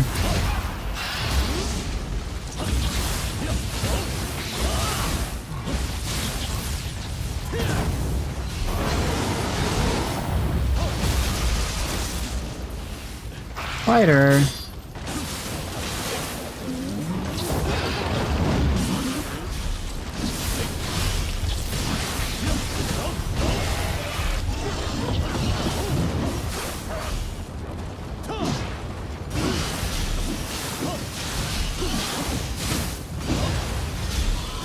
Okay.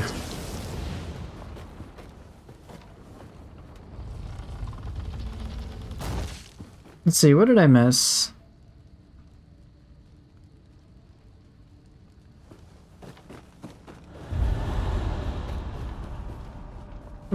How's it going? Pretty well.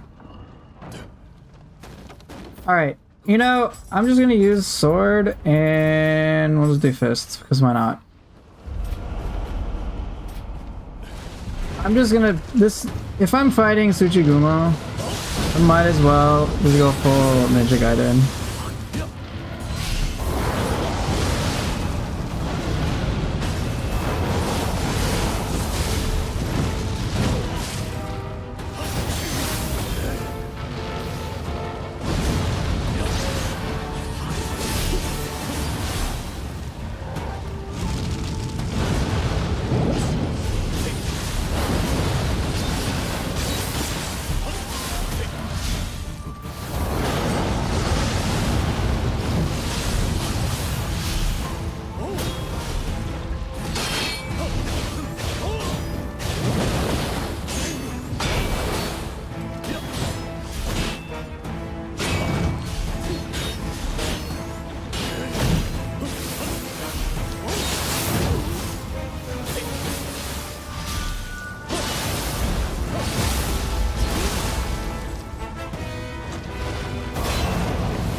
Close enough.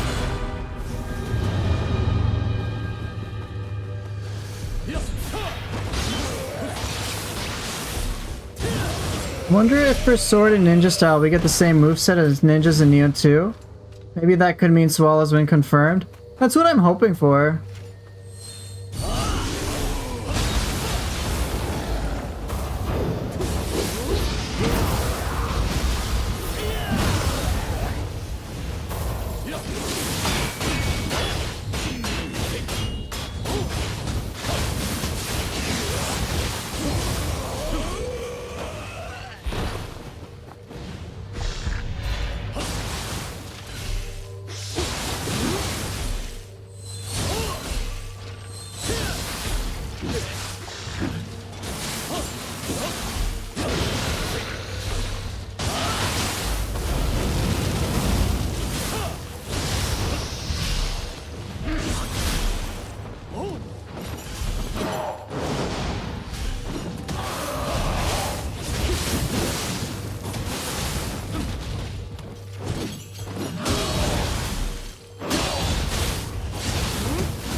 Do you think there will be returning bosses in Ninja Gaiden 4? I do not know. I don't think so. I think it'll be all brand new.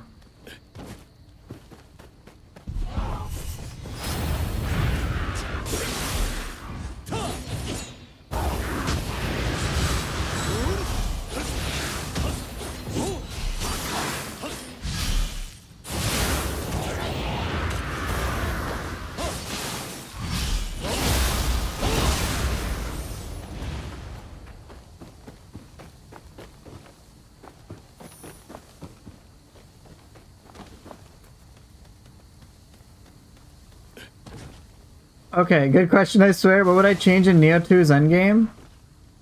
I wish that in the depths, I wish there was some option for like more mechanically, like more of a game mechanic challenge in Nioh 2 rather than it just being like a stat scaling fest.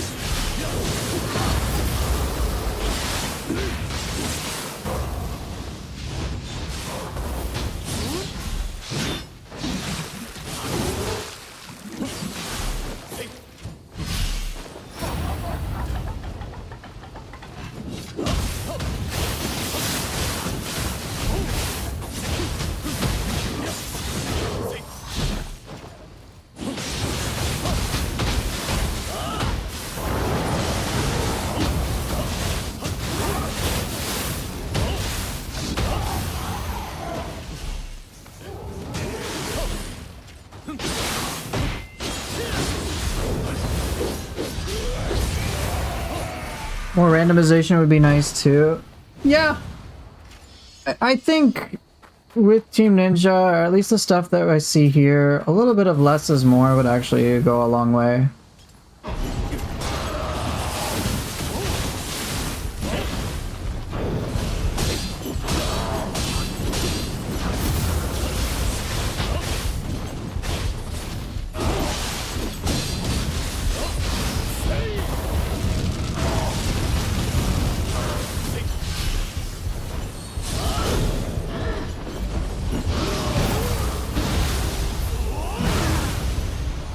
What if there were settings for the depths where you can customize what can show up and how difficult it is?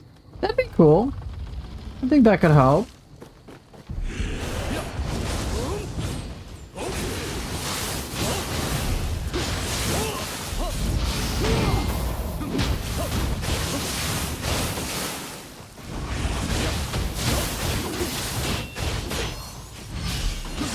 Wolong was a little more enjoyable, but then it kind of just became this big old grind fest. And it kind of just got repetitive, to be honest. I wanted more meaning behind what I was playing. And what I found was that what I was playing wasn't the most meaningful.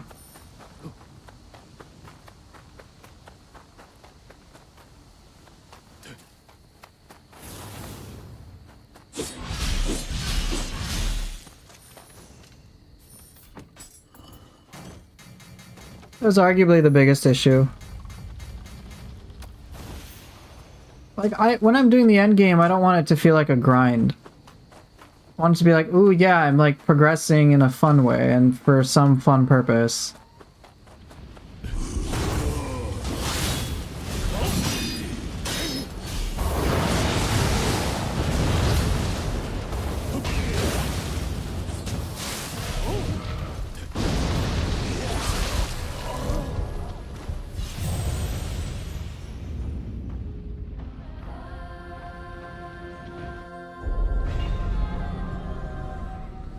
Oddly enough, I think some of Ninja Gaiden's like missions were a bit more appropriate.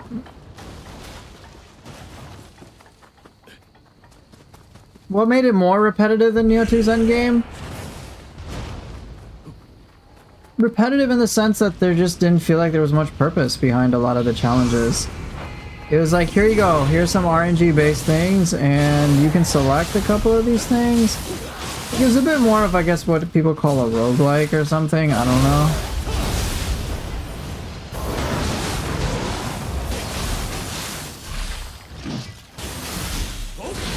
But yeah, I wasn't too big on it.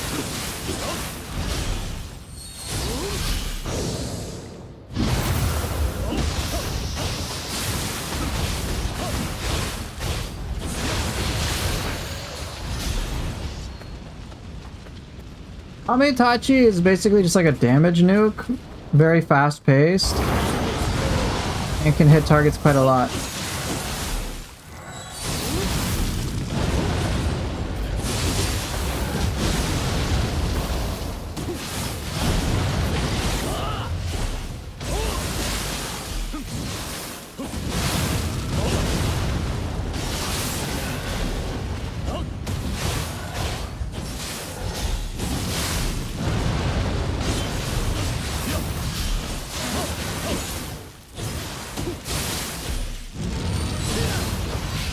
Do I prefer the mission structure of the depths? Somewhat.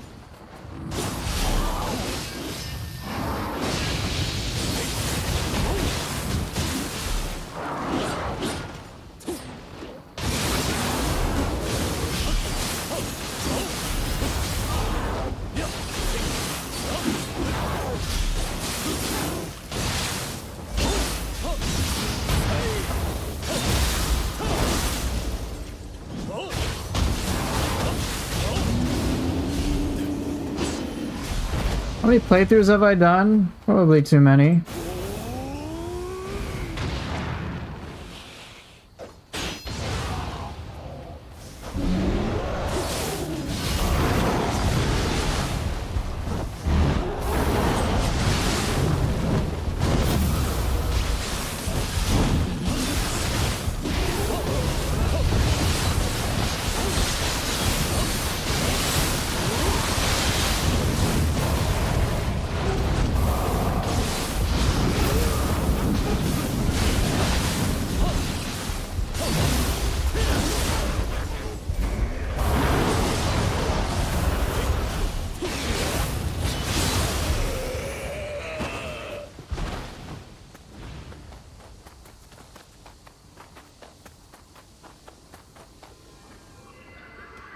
Hey Shark Zoo.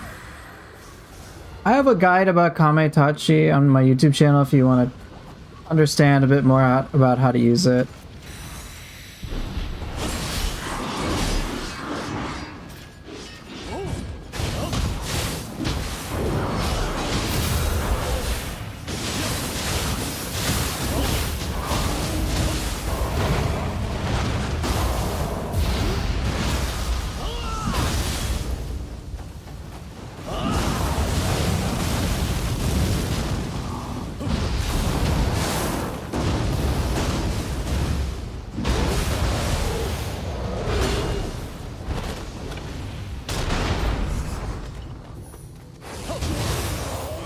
One thing that bothered me with Hanzo using cats as a clock, wouldn't a cat make noise when on a cat ninja mission?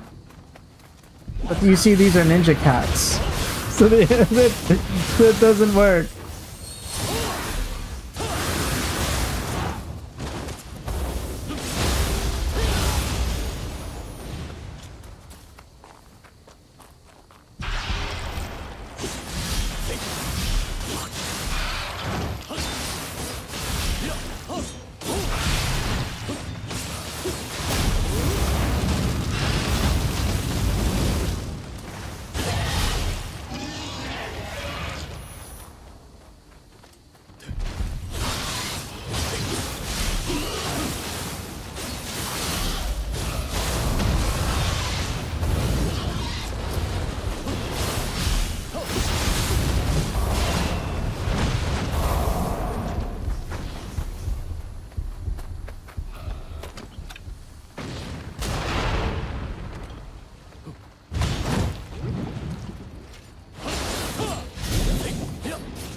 If I had 2 weapons in this game, sword, and then maybe split staff. I don't know.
Do I deflect attacks while using fists? Yes.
Speaking of cats being S tier animals, S tier pets, I got a cat of my own. Let's go. Let's go, kitty.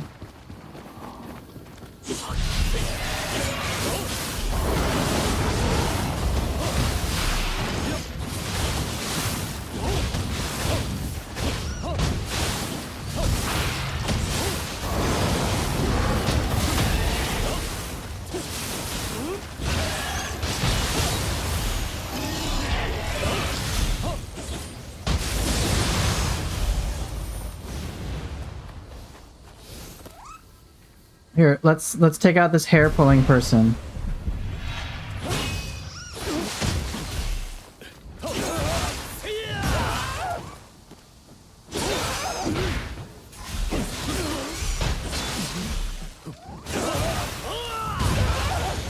Cats are the best. Let's go.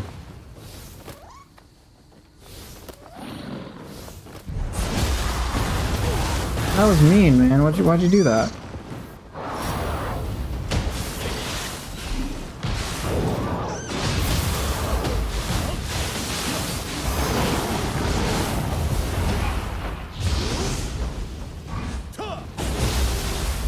Campus is the ultimate yokai.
Say you're fighting a Revenant and they can use Soul Core and it starts dropping the Gaki Soul Core on me.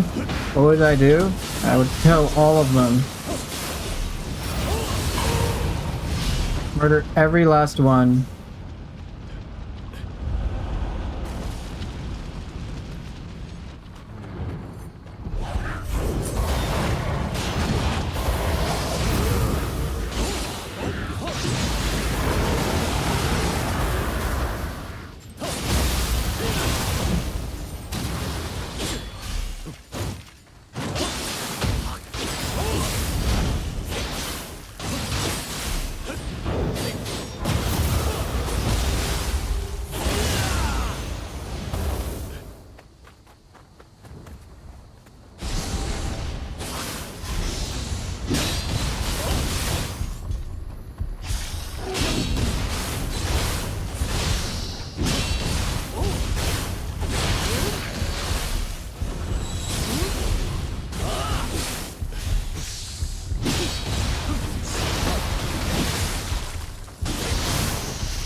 What do you think of Ninja Gaiden 4 being futuristic and cyberpunk-esque?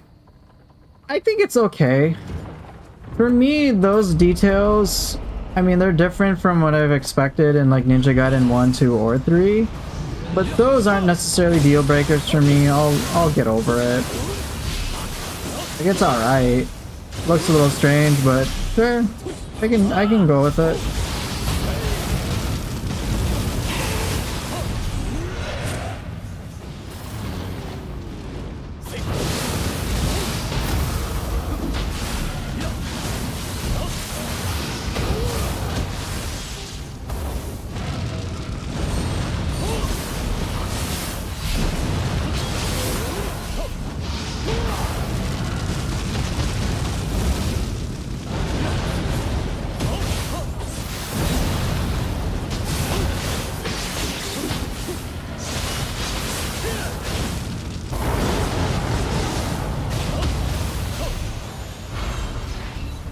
For me, the biggest priority is gonna be, is the game fun to play? If so, I am good.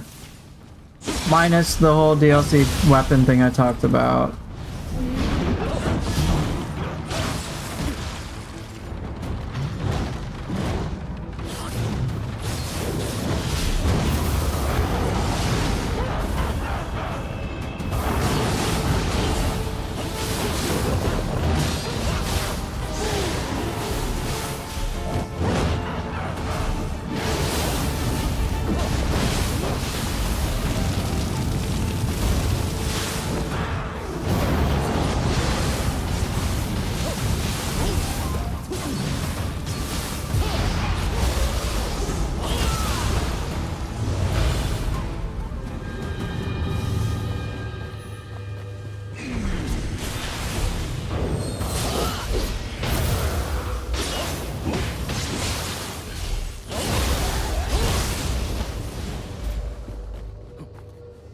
I think, of course, with Ninja Gaiden 4, we need more information before... We'll just have to wait. Like, there's just some details I just don't know about. That obviously they're gonna keep under wraps, so I have to wait to see that. But like, the UI thing isn't the biggest of deals. I'm okay with that.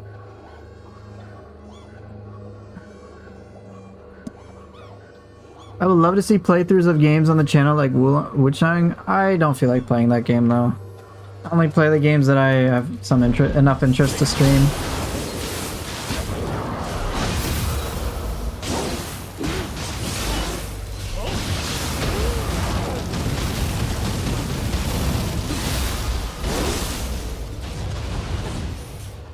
Isn't Ninja Gaiden 4 a couple years after the events of Ninja Gaiden 3?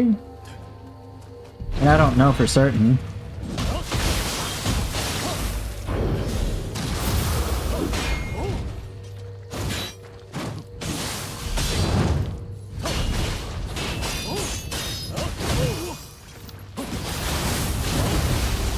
For Nioh 3, do I think I'll beat the whole game before making guides for it? Yeah, I'll kind of have to.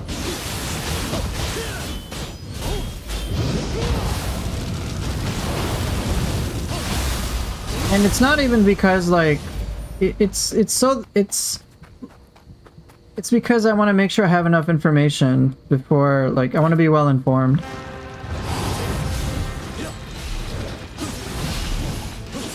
Oh, I just know that the NES game takes place after Razor's Edge? Okay, well then I'm confused.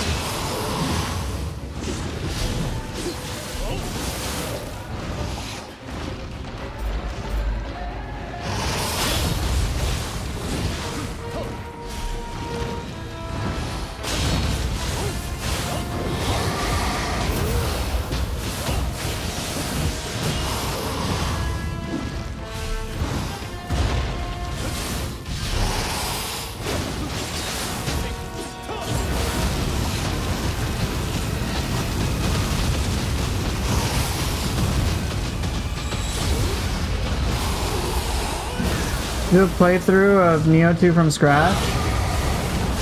I have.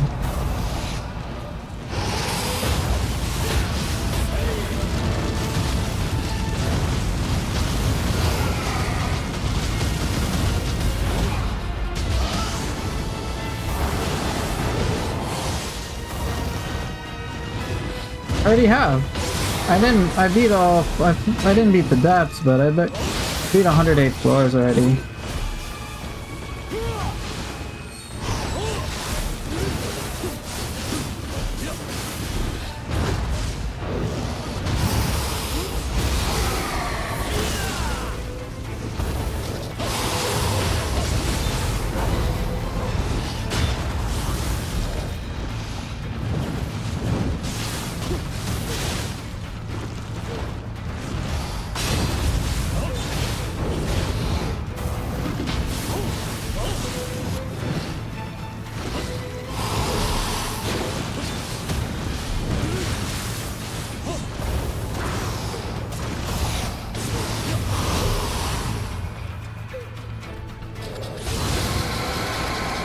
What about Nioh 1? I tried playing it some time ago and I just got bored. Honestly, I did. So Didn't want to play it anymore. It's just, I can't go back to Nioh 1 after playing Nioh 2. It's just too dry. Ah, yes. Tsuchigumo's clawed fists. I don't need this. Alright, so that was without the skill expansion mod entirely. The rest of the mission after the crash.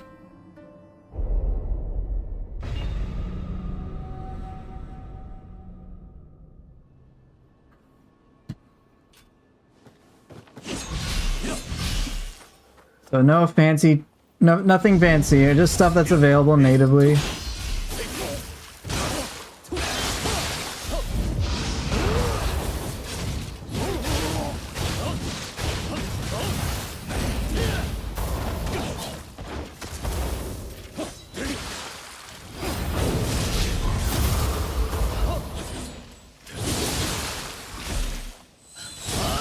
What games am I interested in other than Nioh 2 and Ninja Gaiden? Nioh 3. But a more serious answer to that question. So here's the thing. Right, so... Hold on, actually. Get this ready. Alright, so hold on. So here's the thing. When it comes to games that I stream, I'm pretty much just exclusive at this time to Team Ninja games. I think like another game I consider was like Doom Eternal. I was somewhat considering Doom the Dark Ages, but like I would want to play it on my PC and I don't think my PC can handle it. So that's just for like what I stream on YouTube. It's pretty much just Team Ninja games. Outside of stream, I'll play like pretty much anything. Like I've played Team Fortress 2, for example. And that game is like almost 20 years old. I've played games like on the Nintendo Switch 1, not the Switch 2. I'm not buying a Switch 2.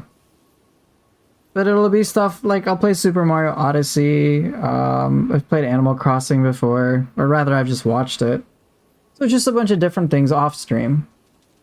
So I hope that makes sense.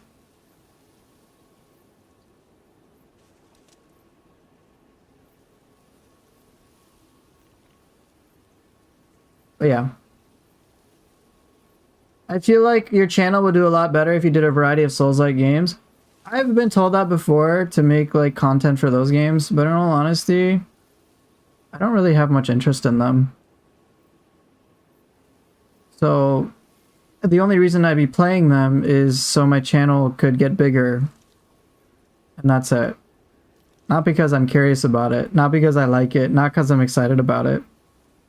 And this channel, truth be told, isn't like, I'm not like, it's just a fun hobby, more or less.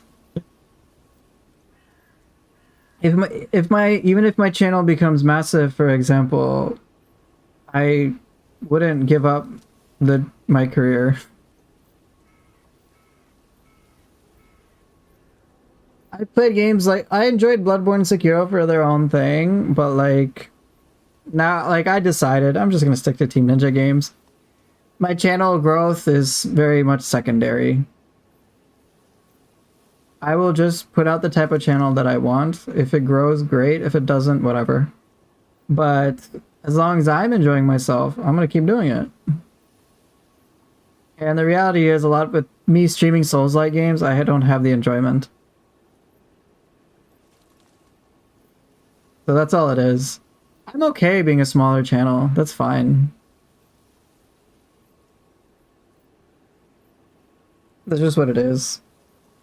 You know, I don't want to make content for other games because I'm not interested enough in it. I'm only gonna do what I actually like to do. Now, if I was like trying to be like a business of like, okay, I want to grow my channel a lot. I want to make a lot of money with it, and that's my goal, then yeah, of course I'd be like, okay, what can I do? I can play really hard games and make it look really stylish for people, and then try to make lots of content and guides for that and teach people how to do it. And I could have my own personal enjoyment be secondary. Yeah.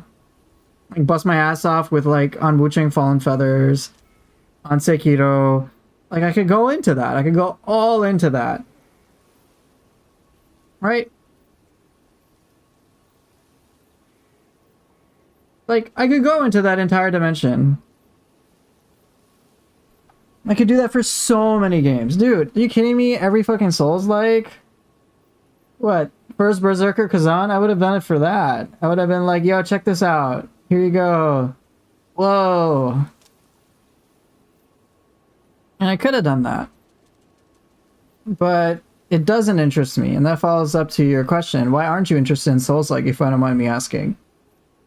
It's because what I'm really looking for in my video games is a lot of exhilarating combat. And Team Ninja, and my experience, for me, I guess my standard, so to speak, has been Team Ninja games for a very long time. I've been a fan of Ninja Gaiden since like Ninja Gaiden like 1 on the Xbox came out. So like that was really cool. Like I've loved Ninja Gaiden for a while, so like what I enjoy is kind of framed around that.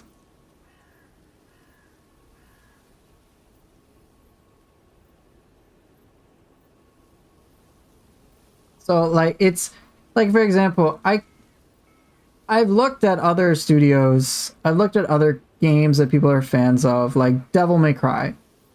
Devil May Cry has a lot of great things, but it's still missing that like fun formula that I like in my Team Ninja games. And I'm not like, and I'm gonna say things, and they're not meant to dock DMC. DMC, like what people pull off in that game is like really incredible. No doubt. But for me, when I see the enemies, I'm like, hey, they kind of look like punching bags. And I'm like, that doesn't make the experience as tense for me. So I'm like, well, sure, I could do all this really kick-ass stuff, but I'm gonna be like, well, the enemies aren't putting up a fight as much as I would like, so then I'm not really as engaged. Or you could go to things like Elden Ring and whatnot, in which it's very much the opposite, where the enemies are bosses are doing like massively fantastical things. They're gorgeous to look at. They're like hugely epic, and it's like cinematic in nature, and like as a player I can do some things, but it's just like, it's very much like, hey, I'm fighting a god, and it's like very obvious that this god can do god things, and I like win by the skin of my teeth or something. That's what I experienced with like Bloodborne, and it's just a very different experience altogether. So Ninja Gaiden for me is very much just like, I'm batshit crazy, enemies are batshit crazy, but it's like this fun, like almost cinematic dance. And that's what I really enjoy about it. Now, with that being said, this is just a matter of pros and cons. This is pros and cons. Obviously, some people are going to be like, well, yeah, Team Ninja games are cool, but I love Devil May Cry more because look at all this really cool shit I can do compared to anything in Nioh. Like with Nioh, I can do Severing Spin.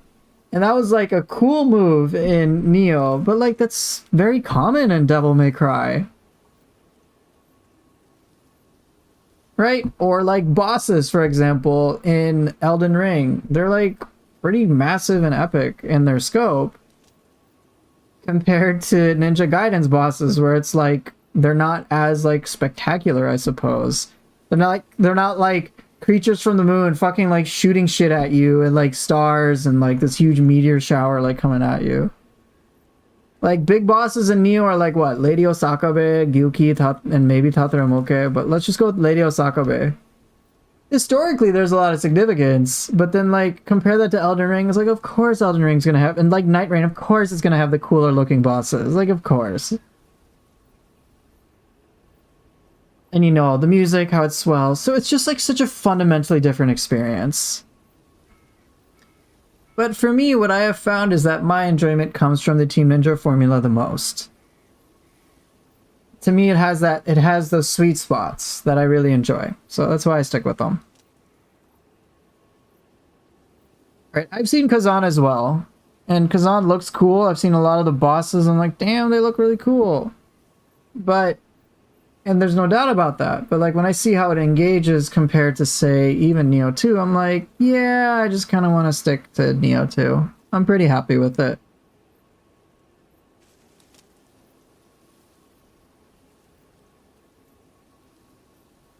Yeah, I've heard many people say Kazan reminds them of Nioh, which is all fair. When am I doing the Nioh 2 rap and interview? Shh. No, no, we're not talking about that. That's not happening.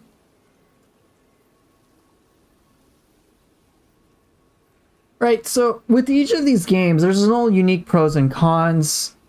How do I not get bored from Nioh 2? Bro, I'm pretty bored of Nioh 2 at this point. I'm pretty bored of it at this point. But what I will do every so often now, and I'm just basically like trying to get blood out of a rock at this point, is I'm just like trying something new that I've like forgotten about, or I'm doing a chat request, or someone asks me something and I can teach them and that can be engaging. So that's fun. But I don't play Nioh 2 off stream because it was too boring for me off stream. It's a game that I stream. That's what it is. But when I was originally playing Nioh 2, and in fact when I started playing Nioh 3's alpha demo, for me what's kept me engaged with it for so long is just the sheer amounts of replay value. Yeah, Poofer after milking a dead game for years. Yeah, I've milked... This game's been dead. Okay. Me and maybe like a handful of other people are keeping it alive. I think like Shape is another one that comes to mind. Maybe Zelot if he streams on occasion. I don't know about many other like main people. Nioh 2 really isn't dead though. I guess shows what I know.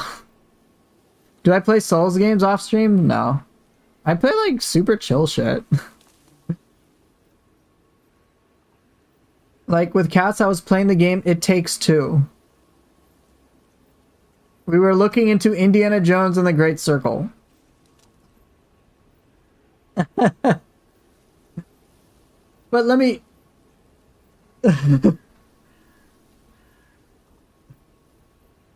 Right. And when I'm saying like dead, like obviously people are playing it. I'm just talking about like people who dedicate their lives to making constant content for Nioh. As in like bigger presence. Do I never feel like I'm missing out on other games sometimes? Like for DMC you think you wouldn't like it, but don't you think maybe you would actually like it a lot? That's a good question too.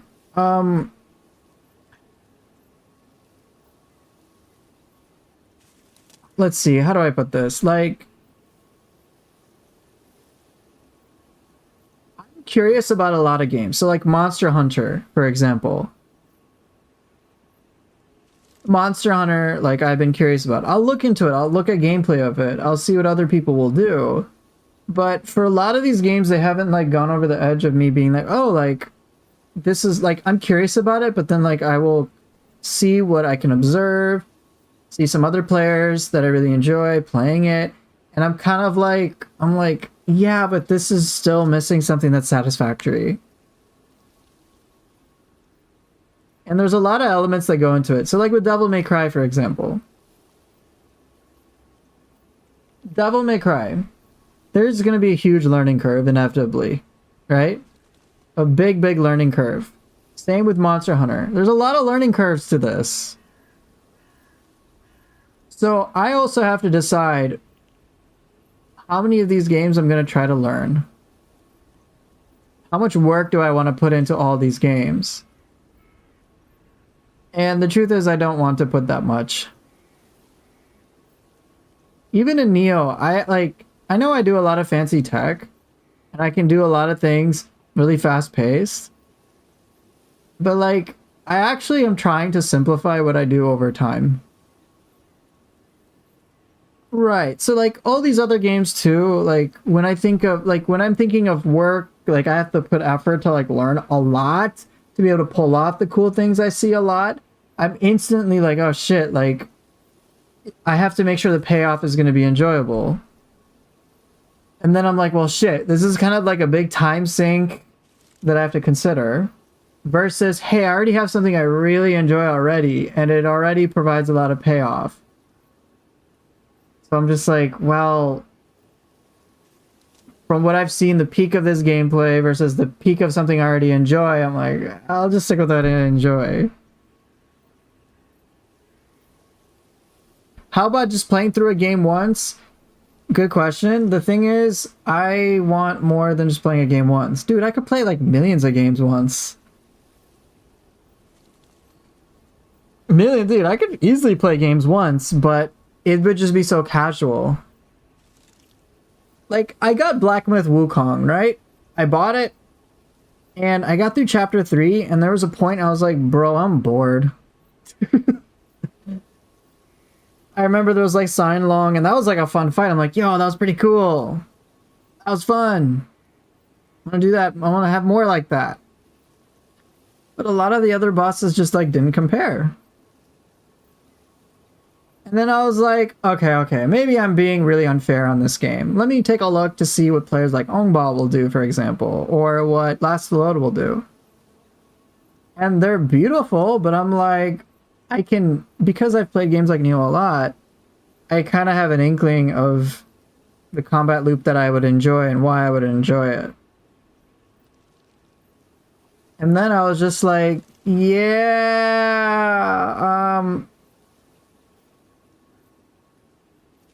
I think I'll just wait. I'll just wait for other games.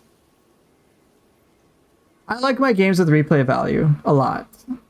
So it's very difficult for me to kind of step away from, again, Team Ninja games. Cass and I both like coming back to the same game but having a different experience. That was one reason we really enjoyed playing Borderlands 2 together. He actually was like, yo, I wish in New Game Plus cycles that the story would be somewhat different. That'd be like so fucking cool. I'm like, yeah, that kind of would be. That would be awesome. You know, a slightly different story. I'm like, yeah, that'd be sick. For me, the similar principle is in for Team Ninja games where I want a different experience. Like, one thing I didn't like with, say, Bloodborne was that, like, there wasn't too much of a fundamental difference to me from, like, New Game Plus 1 to, like, New Game Plus 4, besides, like, yeah, there's a bit of scaling. And, like, scaling it on its own, it's like, well, like, sure, it'll be a little bit more difficult, but I don't think my enjoyment is going to go up that much higher. Have I played Wu-Chang? No, I have not, and I don't think... I decided I won't be playing it.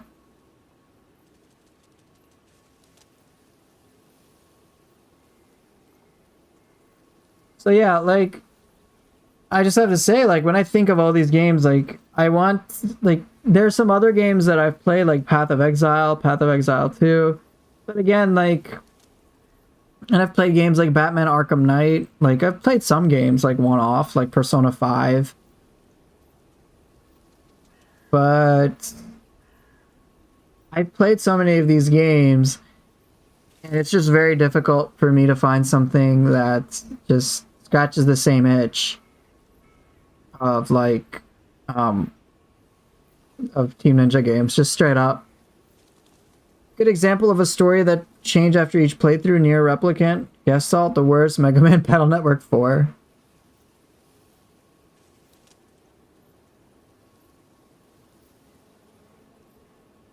Right, so that there's this constant semblance of like progression and enjoyment. Like, it's like the more I engage, one thing that I really enjoyed Team Ninja games and why I like just didn't get bored of Nioh 2 until like only like most recently is just because there always is this sense of progression and growth and enjoyment. And it was very much correlated. Like, the more that I learned about the game, the more enjoyment I can have. Guess you're doomed if you're expecting every game to give me the same feeling as Team Ninja games. Yeah, pretty much. I'm fucked. But that's actually one of the reasons why, like, I get more... I do other things to get my sense of enjoyment. To get my dopamine hit, so to speak. It's not just limited to video games. So if it was like... So... You know, for example, with the whole Ninja Gaiden 4 thing, if it's not to my satisfaction to give it a lot of money, then I'm like, well, it's like literally go do anything else. Like I don't need the games.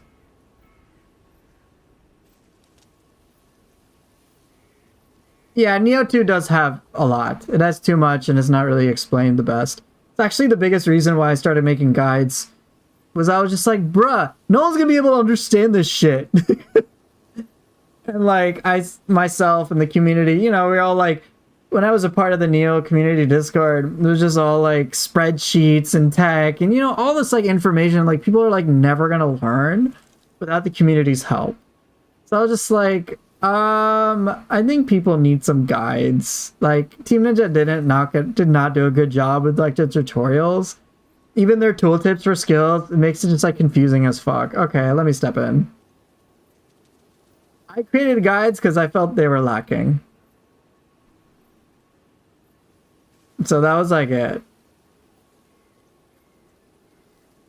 So with Nioh 2, you don't have to play in the stylistic way that I do at all. You can like just do single stance gameplay, just go batshit insane builds and you'll be fine. Yeah, that's why some of my guides almost have 100,000 views to 50k views, yeah. So, you know, even my guide about, hey, this is how you choose your weapons. That's like one of the most popular videos I have. And I think it's popular in part because people have no fucking clue what weapon to pick because there's no understanding about why they should pick one over the other. There's 11 different options in Nioh 2, assuming you have DLC. And it's very unclear about the identities of each weapons and the pros and cons of each weapons. Like, one of the most common questions, like, which weapon to pick? I don't know. I've heard this one's OP, but I'm just going with it because that's what other people said. Rather than, like, oh, this is what this weapon does. Oh, okay, I can decide which one I want. Just for example, if people play Fists because Fists is, oh my gosh, everyone's saying it's so OP, and then they just go with that. It's like, bro, if you don't know how to manage your ki, and you keep spamming shit, you'll run out of ki, and then you're fucked. But it's just, a lot of the stuff that people find out is rather accidental as opposed to intentional, so I wanted to inform people so they could be more intentional with how they play the game. I put my hours in Stranger of Paradise, so underrated. Yeah, that game's fun. That game's pretty fun. I would have made guides for it, and honestly, I would have been playing that more if the optimization was better. But it's not. I mean, this is fine, but like watching hours of guides just to play a game isn't my thing. Yeah, that's fair. I get it. Who wants to like take a fucking university course just to play a game? Oh, in order for you to know how to play the game, watch 50 hours of gameplay just so you can understand how to deal with the first enemy and boss. Like, no one's gonna want to do that. No one. Like, I don't. So, you know, my guides that I try to create were meant to assist greatly simplifying that. So that it could be like, all right, I just focus on one thing and I can enjoy the game. All right, I can conquer the game with just a limited amount of knowledge, maybe like an hour or so, and then I'm good for this complex game. And then, oh, now that I've beaten the game and I feel comfortable I can beat the game this one way, you know what? I want to expand my horizons and try these other things that I've seen that are really cool. That's kind of one of my goals. Give people a simple but solid foundation so that they're not like overworked or burnt out playing a video game when it should just be fun. And then just be like, ooh, I still have this game and now I can just come from a place of exploration and enjoyment. So, that's that.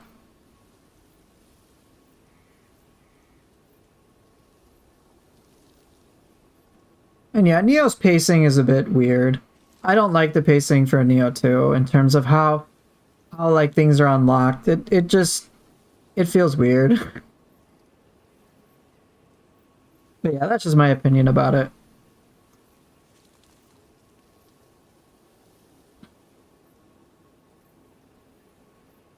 But yeah, I think I'm gonna get going, guys. Unless anybody has some comments or questions they'd like to ask.